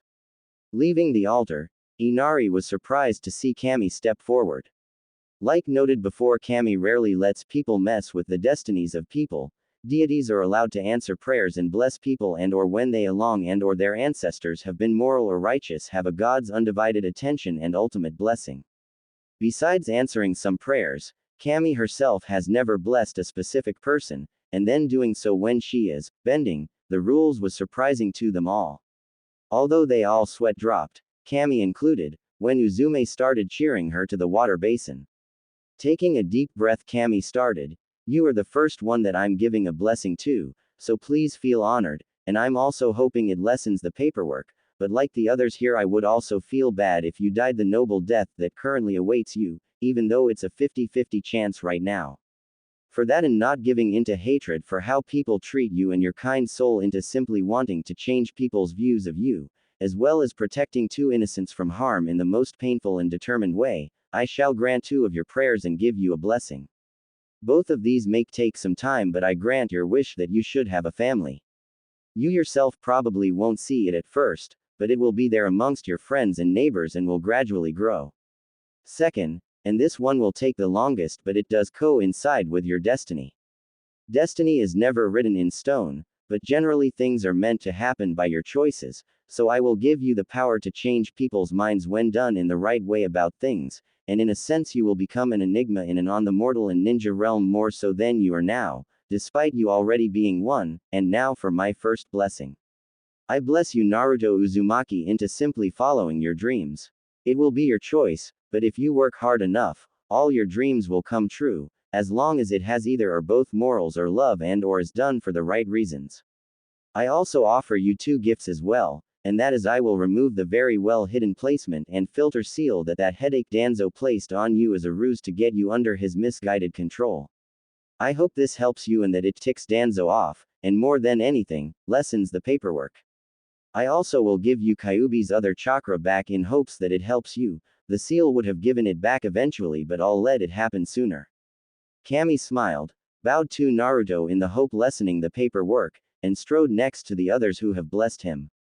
All eyes turned to the still partially drunk Uzume, who had the most mischievous smile on her face that worried Kami to no end. Uzume, being the ornery and fun-loving person she was, hobbled over to the water basin with an evil grin. She had always wanted to do this to someone simply out of curiosity and entertainment purposes. Well, the first part anyway, she wanted to make him drunk-proof, but the Kyuubi would just get rid of the alcohol in his system anyway. Naruto Uzumaki, I bless you with the power. The others leaned in and Kami was starting to sweat at the possible problems this could cause. Uzume was looking like she was thinking long and hard, but inside she was laughing and thinking how much fun this was going to be. Like your mother before you, you will be a prank master, and that your whisker marks and when you rub them and start purring will be passed down to your kids, despite the fact you yourself don't know this can happen to you yet, and she finished with a laugh. The other four face-palmed, all the while Kami was sighing inside. Knowing her, that could have been worse, and the problems it could have caused, oh, the horror, but at least she didn't do something too bad, I think. Kami thought long and hard, just hoping that blessing alone wouldn't cause her major problems. After the blessing, Uzume steered the conversation to what kind of favors the five could ask from Fujin and Sujin for saving the last descendant of their two family clans and possibly expanding it in the future with their blessings. During that rather entertaining hypothetical conversation, Amaterasu found them and she started berating Kami for irresponsible behavior. She was quickly silenced and red-faced by Uzume when she whispered something in her ear and left rather quickly, making the other women both curious at what Uzume refused to tell them what she said, and a good round of laughter at the poor deity's plight. All the while young Naruto Uzumaki was having an increase in red chakra surrounding him. A minute before Kami finished her blessing, the Kyuubi no Yuko, the great nine-tailed demon fox, the lord of all demons of the realm, was having a bad day. No, let's rephrase that. The great demon fox was having a shittiest, worst day that he can plainly recall since being sealed into a human gaki by the Yondaime Hokage 6 decrepit years ago, and that's saying something since it's forced to live in a sewer. Now the fox had no love for its container, but sympathy, yes, and plenty of it. If the fox wasn't sleeping in the dreary sewer, it was looking at the boy's memories. It started out as something to do to pee the endless stream of boredom the fox felt. However, it soon turned to curiosity and sometimes rage. Rage for the fact that people were calling its container, warden, and ultimate jailer as the demon, or Kyuubi, and confusing him with the gaki, and sympathetic rage for how people treated its container. For even a demon wouldn't treat a kid like that, but also curiosity. Its container didn't hold an ounce of animosity towards any of the village for it. Instead, its container seemed to want prove all of them wrong and do the best that he can to placate the wrong that they felt he did, and the fox had to admit with grudging respect that the boy was good at hiding. This drove the fox to study its container and keep an eye on him. Although there was a second reason as well. The fox loathed admitting it, but its survival rested on the tiny shoulders of the blonde-haired child. Every once in a while, some villagers, and occasionally some ninja would hurt the boy in some way, shape, or form. Some really bad but normally nothing terrible despite the occasional broken bone, or a short beating, and that was nothing the fox couldn't help with. Even with the boy's Kami forsaken seal keeping him in, he found he was at least allowed to indirectly protect himself from harm. However, now the great demon fox was pumping chakra into the boy for dear life, wondering if the kid could hold long enough for his grandfather figure or someone else to come save them both, or they would surely die this night. Come on Gaki, I don't think you can hear me, but for the love Kami, hold on. You don't want to die in front of your potential mates, do you? The fox tried to encourage. Shit, what a way for us to go, it's not even his fault. The fox's attention went to the two seals as it was starting to glow and it felt it old chakra that he would never feel again return. The fox had practically memorized both seals of his cage, from being in here so long, but even he never saw them glow. The second seal completely disappeared in tatters, to the surprise and slight curious glee of the fox. Then he noticed that the four small circles near the right upper corner of the original seal start to turn and felt his chakra spike. Plus his chakra started to flow more evenly and better through the seal, and with more chakra now to his still curious glee, he started pumping it like crazy. Then he felt his old chakra return, much to the fox's joy and curiosity, but he decided to dwell on that later. Mused the fox in slight admiration. I don't know how, but the human's annoying first seal is destroyed. Now I can pump him with more chakra, and if that one spinning circle is what I think it is, we may make it yet. Yelled the fox in glee in his head, as he started repairing his container. Naruto Uzumaki. I feel that human's grandfather figure and several other familiar signatures approaching. Should I interfere with what I believe is about to happen, or do I wait and see where this goes? Thought the fox. Honest curiosity as well as years of imprisonment of boredom in a sewer finally overrode the fox's survival instinct. I can now always pump enough chakra to stabilize him, so it to hell and let's see where this goes, laughed the fox in his head. If only he knew how destiny changed drastically by this simple decision the fox made, and by the 5 deities above. I wish I could see their faces, but it looks like we're heading for the unknown, thought the fox with a mischievous gleam in his eyes, before it started laughing loudly. When the Hokage and his group came to the rooftop overlooking the scene, Sarutobi wasted no time. Cat, dog, head to the entrance of the alley, don't let anyone in or out, Hiyashi, you're with me. They all nodded and were all leaking MIV amounts of killing intent. Everyone jumped to their stations while the Hokage and Hiyashi jumped down in front of the group, who had started to back away some when Naruto had started heavily leaking out the fox's orangish-red chakra. The mob started getting more frightened when they saw the Hokage, but before they could say anything the Hokage addressed them. You all should be ashamed of yourselves, hurting innocent children who did absolutely nothing to you, he berated angrily and fiercely. This seemed to get the mob going again. Why, Hokage-sama, do you protect the fox that murdered so many? Yelled a very large man with thick sideburns. There were a lot of calls for agreement on that. The fox killed my brother, yelled one of the civilians in the back. The fox killed my niece and uncle, yelled the only women in the group. More and more cries of agreement. He killed 2 of my friends, my mother, and the Yondaime, yelled Taiji, which only spurred the calls on. The Hokage had had enough and pointed to the 2 Chunin. You 2 are stripped of your ninja rank for attacking innocent kids. You 2 and the rest of you should have more faith in the Yondaime's seal. If Naruto was the fox, he would have killed us all 6 years ago, he explained. The 2 ninjas and the civilians were shocked. For attacking an innocent girl, you all are under arrest. For attacking the Hyuga heiress, you all will pay retributions to the Hyuga family, and do hard labor. He then took a deep breath. The mob started to feel uneasy. The Hokage had a dark look on his face, but continued, for harming our village's hero, who is keeping the fox at bay. As well the crimes of attempted murder of a minor, child abuse, disturbing the peace, and the harming of a clan head of 4 clans, the Uzumaki clan, the Namikaze clan, the Senju clan, and the Jikado clan, and the attempted complete genocide of 3 of these clans, and the attempted murder of the last male of all 4 of these clans. I sentence you all to death. The shocked group didn't even have time to fully register what the Hokage said, as kunai and ninja stars took out all of them in the blink of an eye. Hiyashi looked stunned, and the Anbu had telltale signs of that as well. Sir, is he really? Began Kat before the Hokage cut her off. What you heard here is an SSSCL secret that can't be told to anyone, or death will be the least of your worries, is that clear? The fire in Sarutobi's eyes at this declaration sent shivers down all their spines. Even Hiyashi felt scared for the first time in a long time and even visibly cringed. All the 3 could do was nod. The 3rd Hokage didn't even see as he was trying to get to Naruto. The fox's chakra was active only for a couple of seconds, but now his blue chakra was mixing into the now visible wave of chakra surrounding him and the 2 girls, and was streaming out of him like a broken dam. The 3rd took 3 steps forward when the mixing chakra pushed him back 4.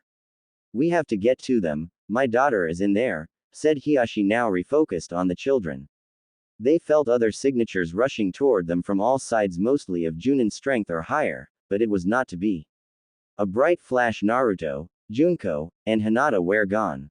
The 4 ninja rushed to where they were, just as the lead elements made it on the scene. All the Anbu bowed. A group of Anbu got the Hokage's first order. Monkey and Wolf, identify these bodies and get them to the morgue. You got 20 minutes, and give me their names later after my meeting, and don't let the festival goers see you with the bodies.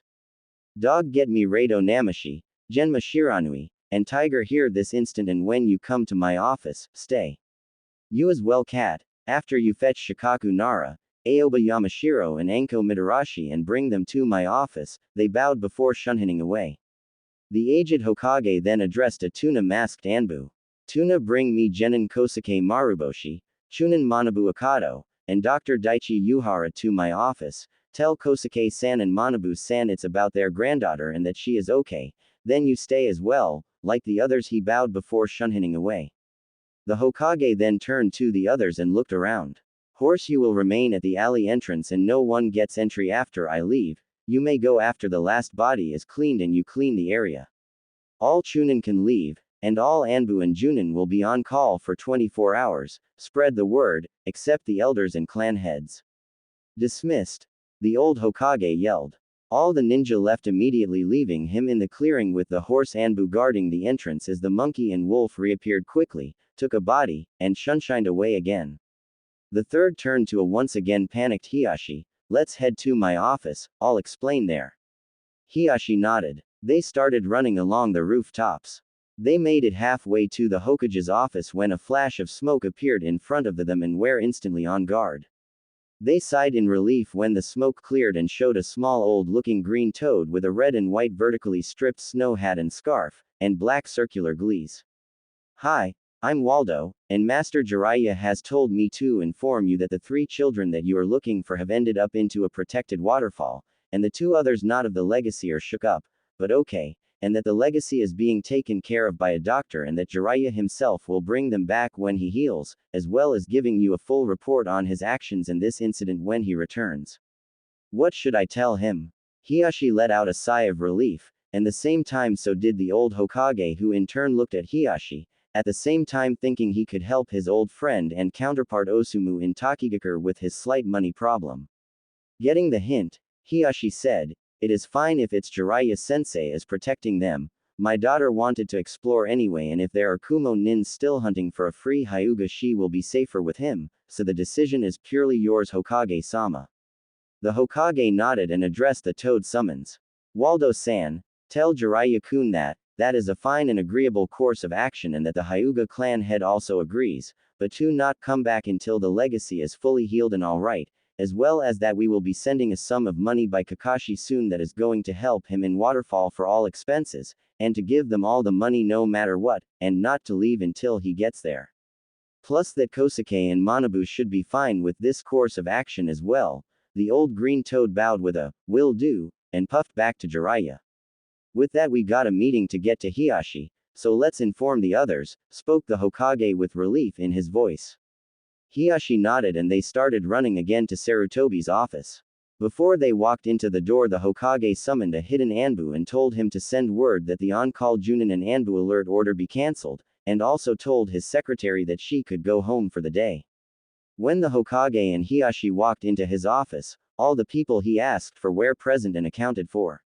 They all bowed. Before the Hokage could start, Kosuke standing next to a very worried Manabu who looked just as panicked as Hiyashi once was asked, Hokage-sama, I was told my granddaughter is alright, where is she? Half begged, half requested Kosuke in his usual mess shirt and brown wool vest, black ninja shoes, black ninja pants, an old gray tanto on his back, and white ninja tape on his ankles. He looked as old as the Hokage and had gray hair with a small ponytail on the top of his head. My old friend, that is why we're here. She, from what I last saw of her before she was unintentionally teleported away, was unharmed, and the message I received says she's fine. That is also why I called this meeting.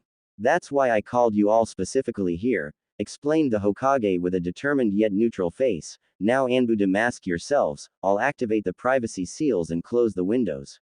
Manabu and Kosuke let out breaths they didn't realize they were holding. As the Hokage was doing those things, the dog-masked Anbu removed his mask only to see a young-looking ninja with a half-masked face, a leaf headband over his left eye, and a better view of his silver gravity-defying hair.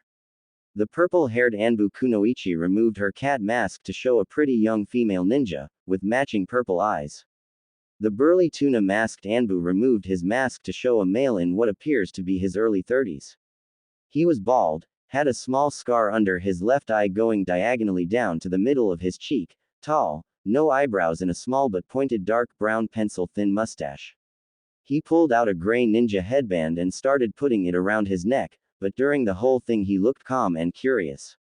The tiger-masked Anbu removed his mask to show a ninja headband on his head with face guards that was gray and similar to the one that the second Hokage used to wear, and a ninja shirt over his chin and spiky brown hair and big brown eyes. Shikaku in his Junin vest and uniform and lazy atmosphere and look asked lazily, "Lord Hokage, may I ask what this troublesome problem may be?" Sarutobi could literally see the gears in Shikaku's head working, and knew he probably figured some of the details out. The Hokage opened a drawer on his desk, got out his pipe, stuffed it with his favorite tobacco, lit it, and took a big puff. The Hokage just looked at the emboldened group, some of which were getting antsy, and spoke very casually. "What I'm about to tell you all is between an A rank and a SSS rank village secret. All of you emboldened either know some of the facts, most of the details, none of you all know some of what the others know, not everyone who knows everything is here. Not all that know some things are here, and none of you all know all the details and facts, yet you all know who Naruto's parents are." This straightened everyone up. Some of you even might have figured some of this other stuff to be revealed out. It would have been nice if Murakumo, Jiraiya, and Tsunade were here as well. Murakumo and his family are on vacation in Hot Spring Country and should be back in 2 days. Tsunade's whereabouts are unknown, but I'll talk to Jiraiya about that when he returns, which should be soon. Jiraiya as well though already knows all this, but we will get to him in a minute. Simply put, young Naruto Uzumaki has activated one of his bloodlines. There was silence for a moment, but surprise was evident on several people's faces. "What does this have to do with my granddaughter, Hokage-sama?" asked Manabu, still in a slight panic. He had the typical Chunin flak jacket over a fancy brown vest and white t-shirt and light green tie under the brown fancy-looking civilian vest. He also had small circular glees with no earpieces, and shaggy, thick brown hair, and a medium-long brown mustache that ever so slightly went off his face. He was average height if not leaning on the short side, and thin. His leaf headband was over his forehead, but the leaf symbol part was over the right side of his head, and he looked to be in his earlier middle 40s. Sarutobi sighed. "I think it would be better to show you all and then I'll answer questions, and explain fully what is going on." He then motioned everyone to the crystal ball which was still on his desk, and activated it, showing what was last seen on it. The killing intent flooding the office would have killed any civilian, and Kosuke and Manabu were giving off more than anyone else. Even after already witnessing it before, the Hokage, Hiashi, and the damasked dog and cat-masked Anbu still let some release. Good thing that there was an anti-killing release seal mixed into the privacy seals so no one felt it outside the office. After things quieted down, and people got their bearings, the Hokage spoke first. "The crowd was condemned to death by me, and Jiraiya sent a toad to me on my way here with Hiashi. Simply put, he was apparently doing some business in Takigakure, and sent a cryptic message that we easily understood. It stated that Hinata and your granddaughter Junko, Kosuke and Manabu are just a little shaken but okay, and that Naruto is in stable condition." There were many sighs of relief at that. Hiashi and I informed the summons that delivered the message that they could stay there until Naruto was okay to travel and that Jiraiya himself would bring them back while the village would pay for any fees that might occur. "Is this acceptable to you, Kosuke-san and Manabu-san?" Manabu was hunched over in pure relief and simply nodded. "I'll explain this to my daughter Eri so she doesn't have a panic attack." While Kosuke nodded in agreement and the Hokage nodded then in understanding. Shikaku then asked a question that had been bugging him. "Hokage, I can tell this is going to be really troublesome, but you said one of his bloodlines. What did you mean?" Then the Hokage straightened himself out, and got his business face on, and went into his professor of all shinobi look, and continued. "To answer Shikaku's question, I will also explain what I meant by some of you knowing some and none of you knowing all, and the red and black taped secrets of some of this. However, as some of the most trusted and best qualified ninjas in Konoha, I must ask you to take an oath to never reveal what I'm about to tell you unless I, Naruto, or Jiraiya give you permission. Can you swear this oath of silence?" No hesitation was needed as all the gathered ninjas said, "Hi, Lord Hokage." Sarutobi just sighed and started rubbing his temples before continuing. "First, I would like as little interrupting as possible until I finish, and to say that Jiraiya and I are the only one besides you very soon who knows the full story. Tsunade will be informed, and this will hopefully convince her that all is not lost and to return to the village. Knowing her, she'll come. First, what you know of Naruto's heritage is not all of it. Yes, Naruto is the last Namikaze and is the son of Kushina and Minato. However, Minato grew up in an orphanage, for he couldn't yet claim his birthright in his house, for he wasn't 15 yet or graduated the ninja academy and became a full-fledged ninja like our laws dictate. Though when he did, he started some research into his family outside the Namikaze clan. I told him what I know about his father and mother, but even I was shocked by the results, as well as Kushina's revelations on her ancestry when Minato told me his. This happened 3 nights before Kushina gave birth. Kushina was sent to us on the eve of Konoha's greatest shame. That being Konoha not making it in time of our greatest ally, Uzushiogakure, in which she is the only known survivor from. Uzu was always known for the Uzumaki clan, however there were 2 other clans that were smaller than the Uzumaki, just as famous, and also wiped out. The rivals of the Uzumaki, known as the Jakado clan, which settled in Uzu a few years after its founding, and were the holders of the water-shaper bloodline that allowed them to shape water easily. Really, it was an advanced water affinity that they all seemed to have naturally as part of the bloodline, and plainly the command of such water. The Uzumaki were known for their fuinjutsu, in which they were the grandmasters of that art, as the Jakado clan were masters of the water arts. A friendly rivalry sprang up that became heated and then turned sour as the Uzumaki who lived long lives became mostly the champion of.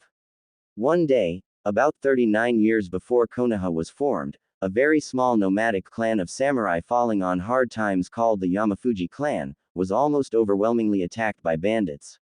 They were saved swiftly by the Uzukage of Uzushiogakure and the first Uzukage Haruhiro Uzumaki, who with others of his clan stumbled upon the fight as it started while on a mission to kill or capture the bandits by the daimyo of what we know as Wave Country.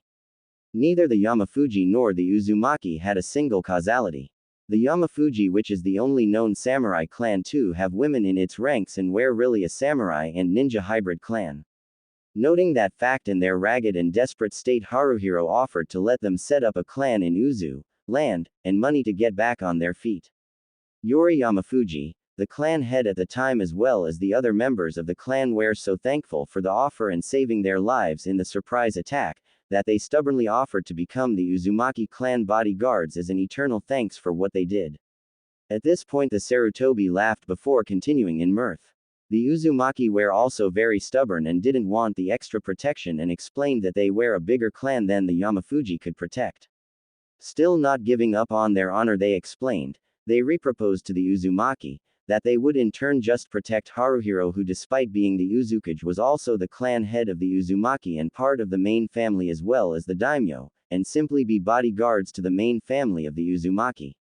Finally the Uzumaki relented but said on the chance that they start only after the Yamafuji finish settling into Uzu, in which the Yamafuji agreed.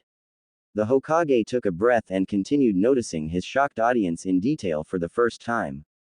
He figured Shikaku had pretty much figured out what was what so far to a main degree, with Kosuke and Genma not far behind. Nonetheless, he continued, as you all can imagine, the Jakado clan was not happy that the main house of the Uzumaki clan had a different clan of bodyguards.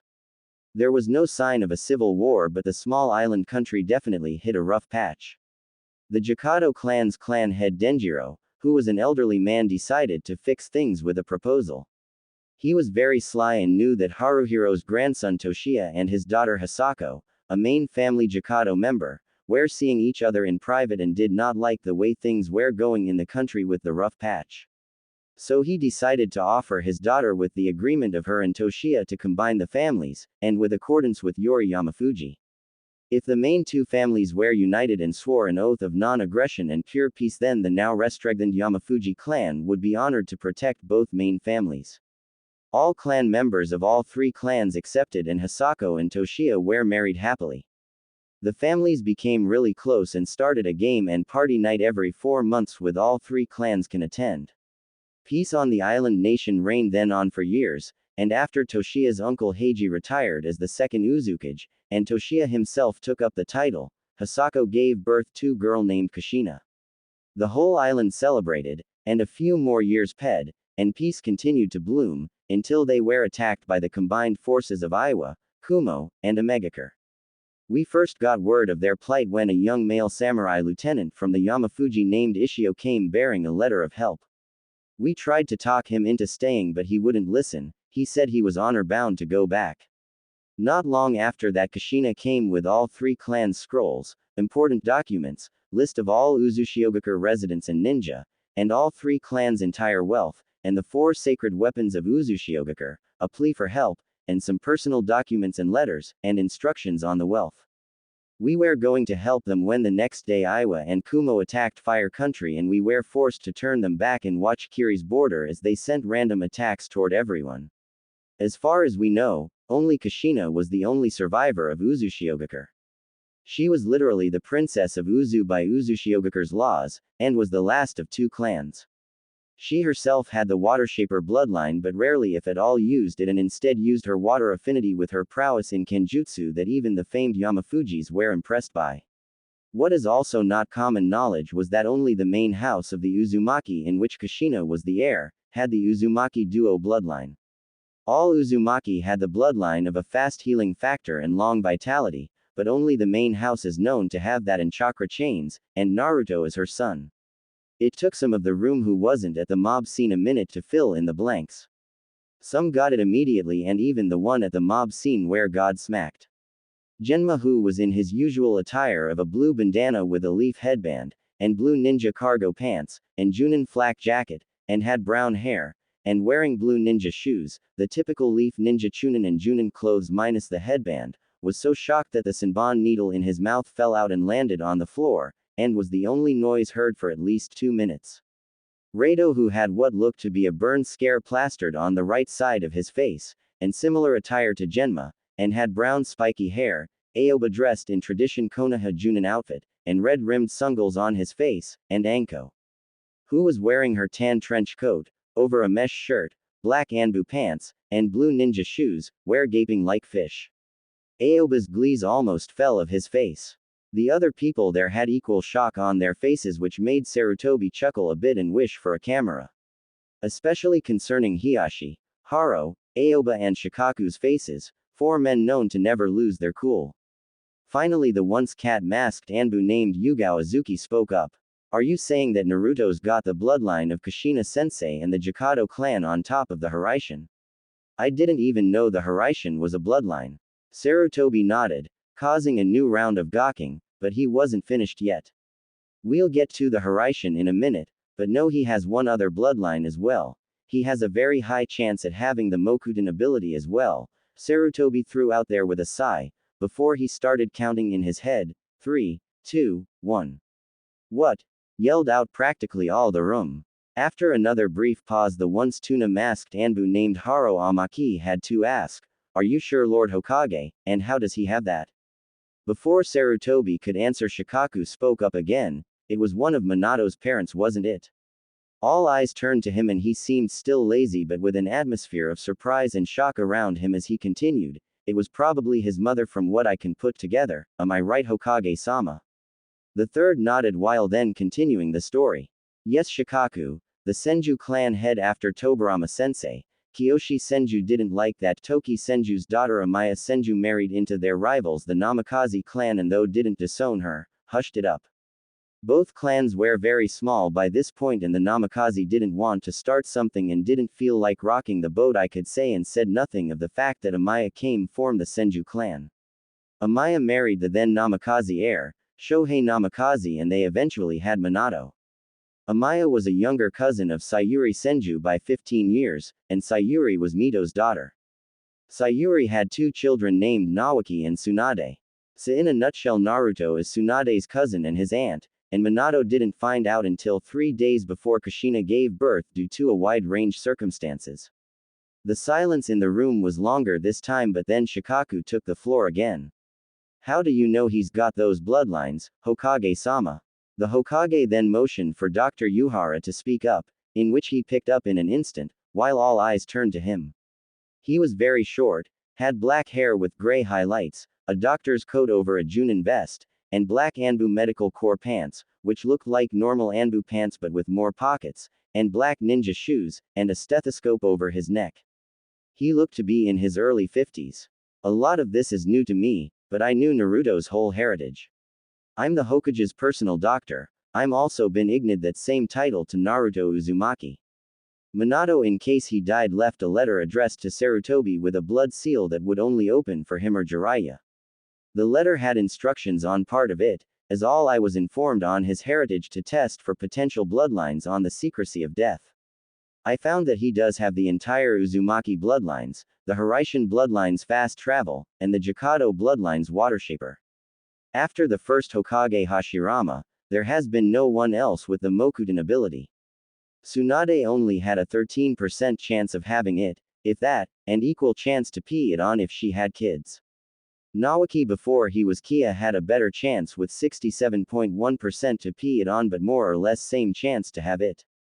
Naruto on the other hand scored a 96.4% in the chance that he could have it, and or equal chance that he could pee it on if not a percent more. We checked all the necessary blood samples we had, and he is 120% confirmed to be the heir or potential heirs of all of these clans.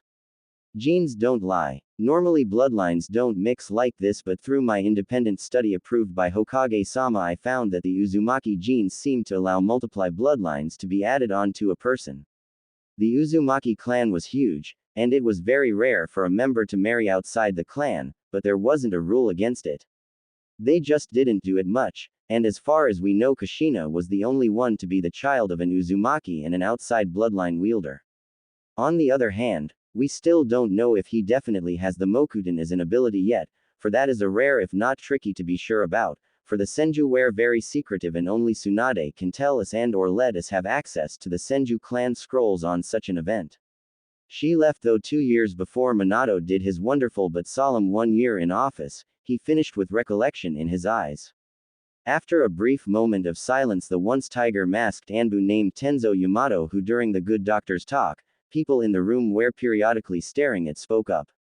Since mine's transplanted, I can't answer how he can activate it if he has it, but am I here to possibly train him or something if he does, he asked curiously. This also got the attention in the other members in the room, and some realization. The Hokage smiled in a way that meant something. The problem was for the people in the room were if it was something they are going to like.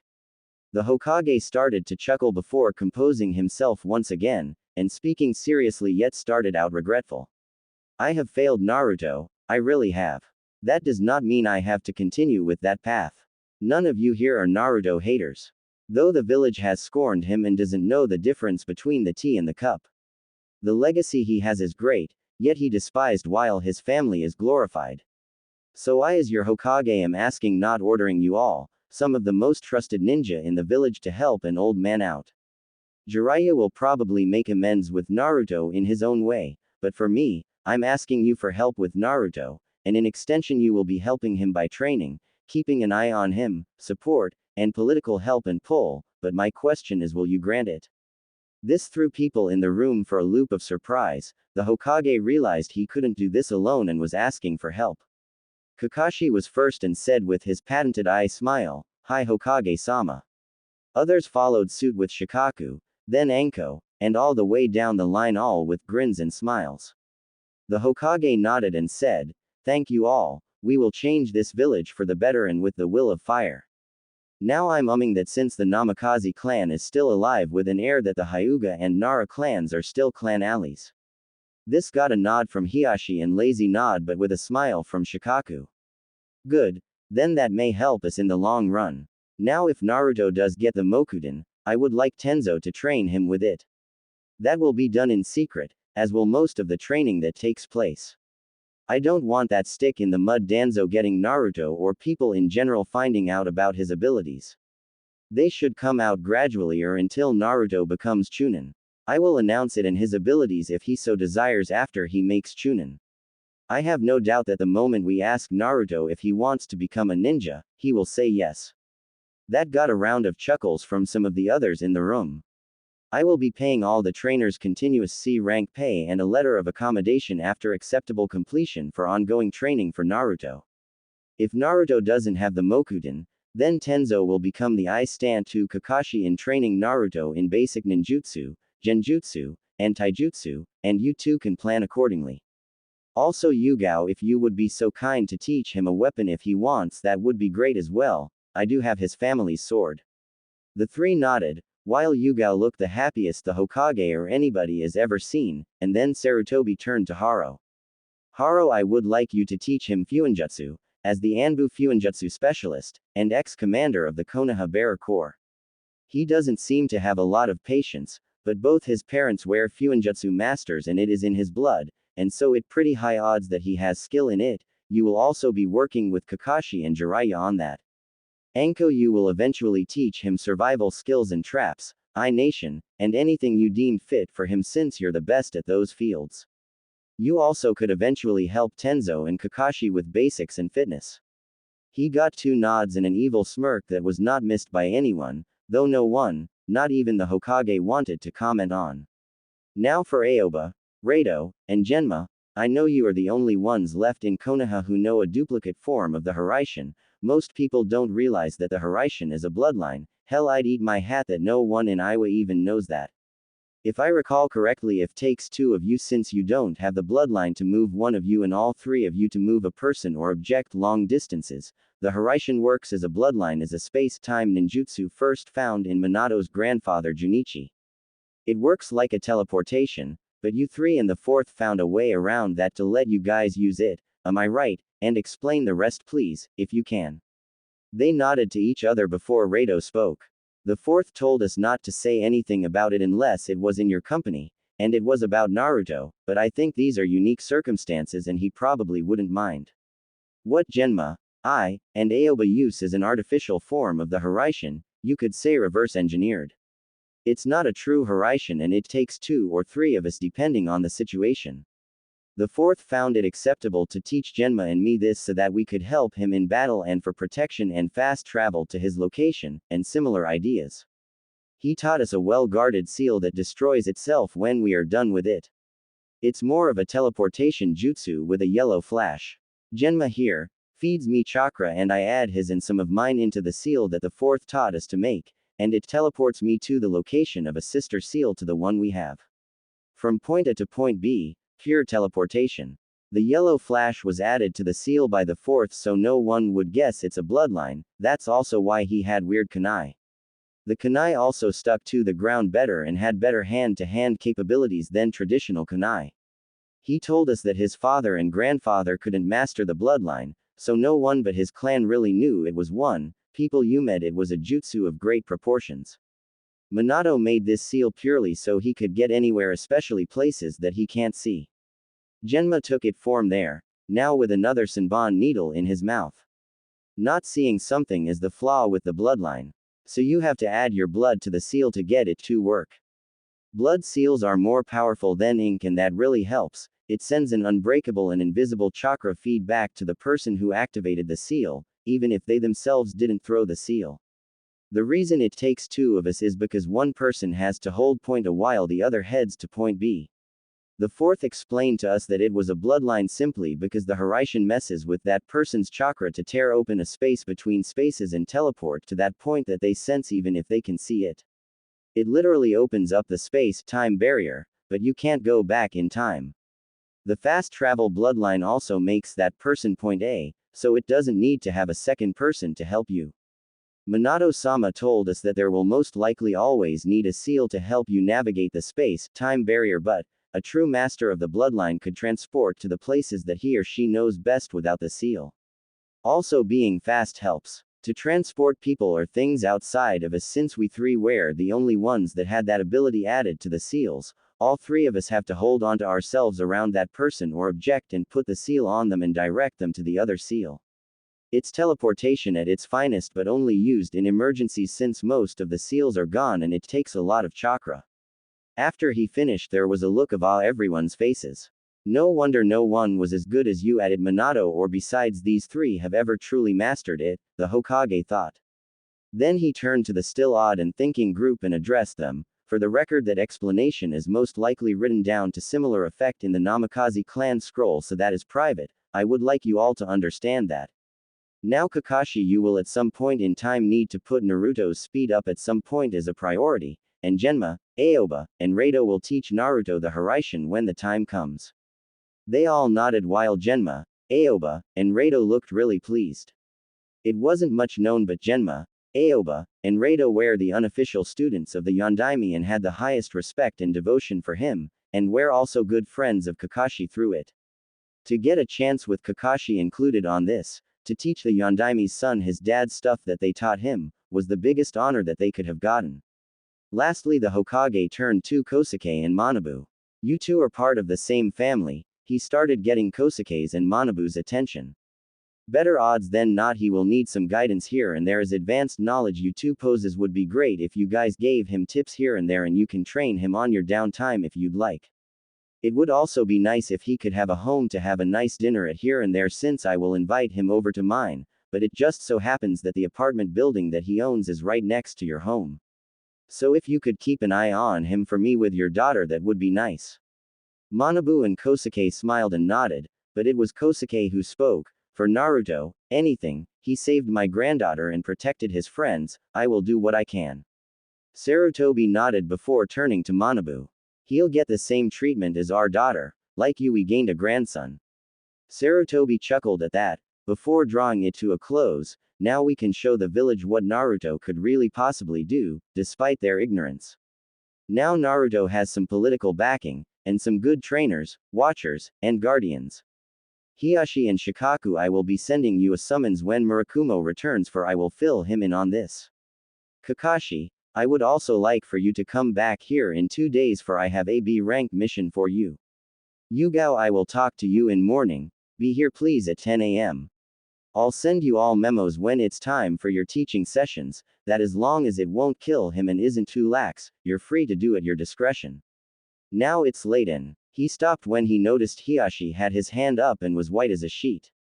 Yes, Hiashi-san, what can I do for you? Asked the aged Hokage gently, trying to figure out what this was about and why he had his hand up since he figured he covered all the bases. Getting straight to the point, Hiashi had to ask. When Tsunade finds out what her last living relative was treated like and as a kid to boot. How much damage do you think she will cause and who will she kill? A collective shit with one troublesome was said by everyone in the room. Sarutobi, after calming everyone down, urging Kosuke, Manabu, and Hiashi that they would be the first to get information on their daughter and granddaughter respectfully, and making a mental note to look into the main village's insurance information, told them all to go home, to take the night off, and/or enjoy the festival. They all started leaving the room with order.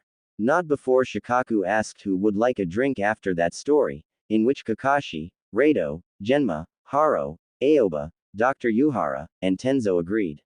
Yugao and Anko left to find their friends Kurenai, Hana, and Hayate, with Kosuke and Manabu going home to talk to their daughter-in-law, and Hiashi talking to his wife and brother, leaving a flustered Sarutobi left in the room.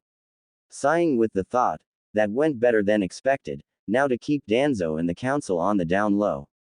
He then put his crystal ball away and left for the original quiet evening he was hoping for, and thinking about a good night's sleep. All the while in Takigakure, things were happening.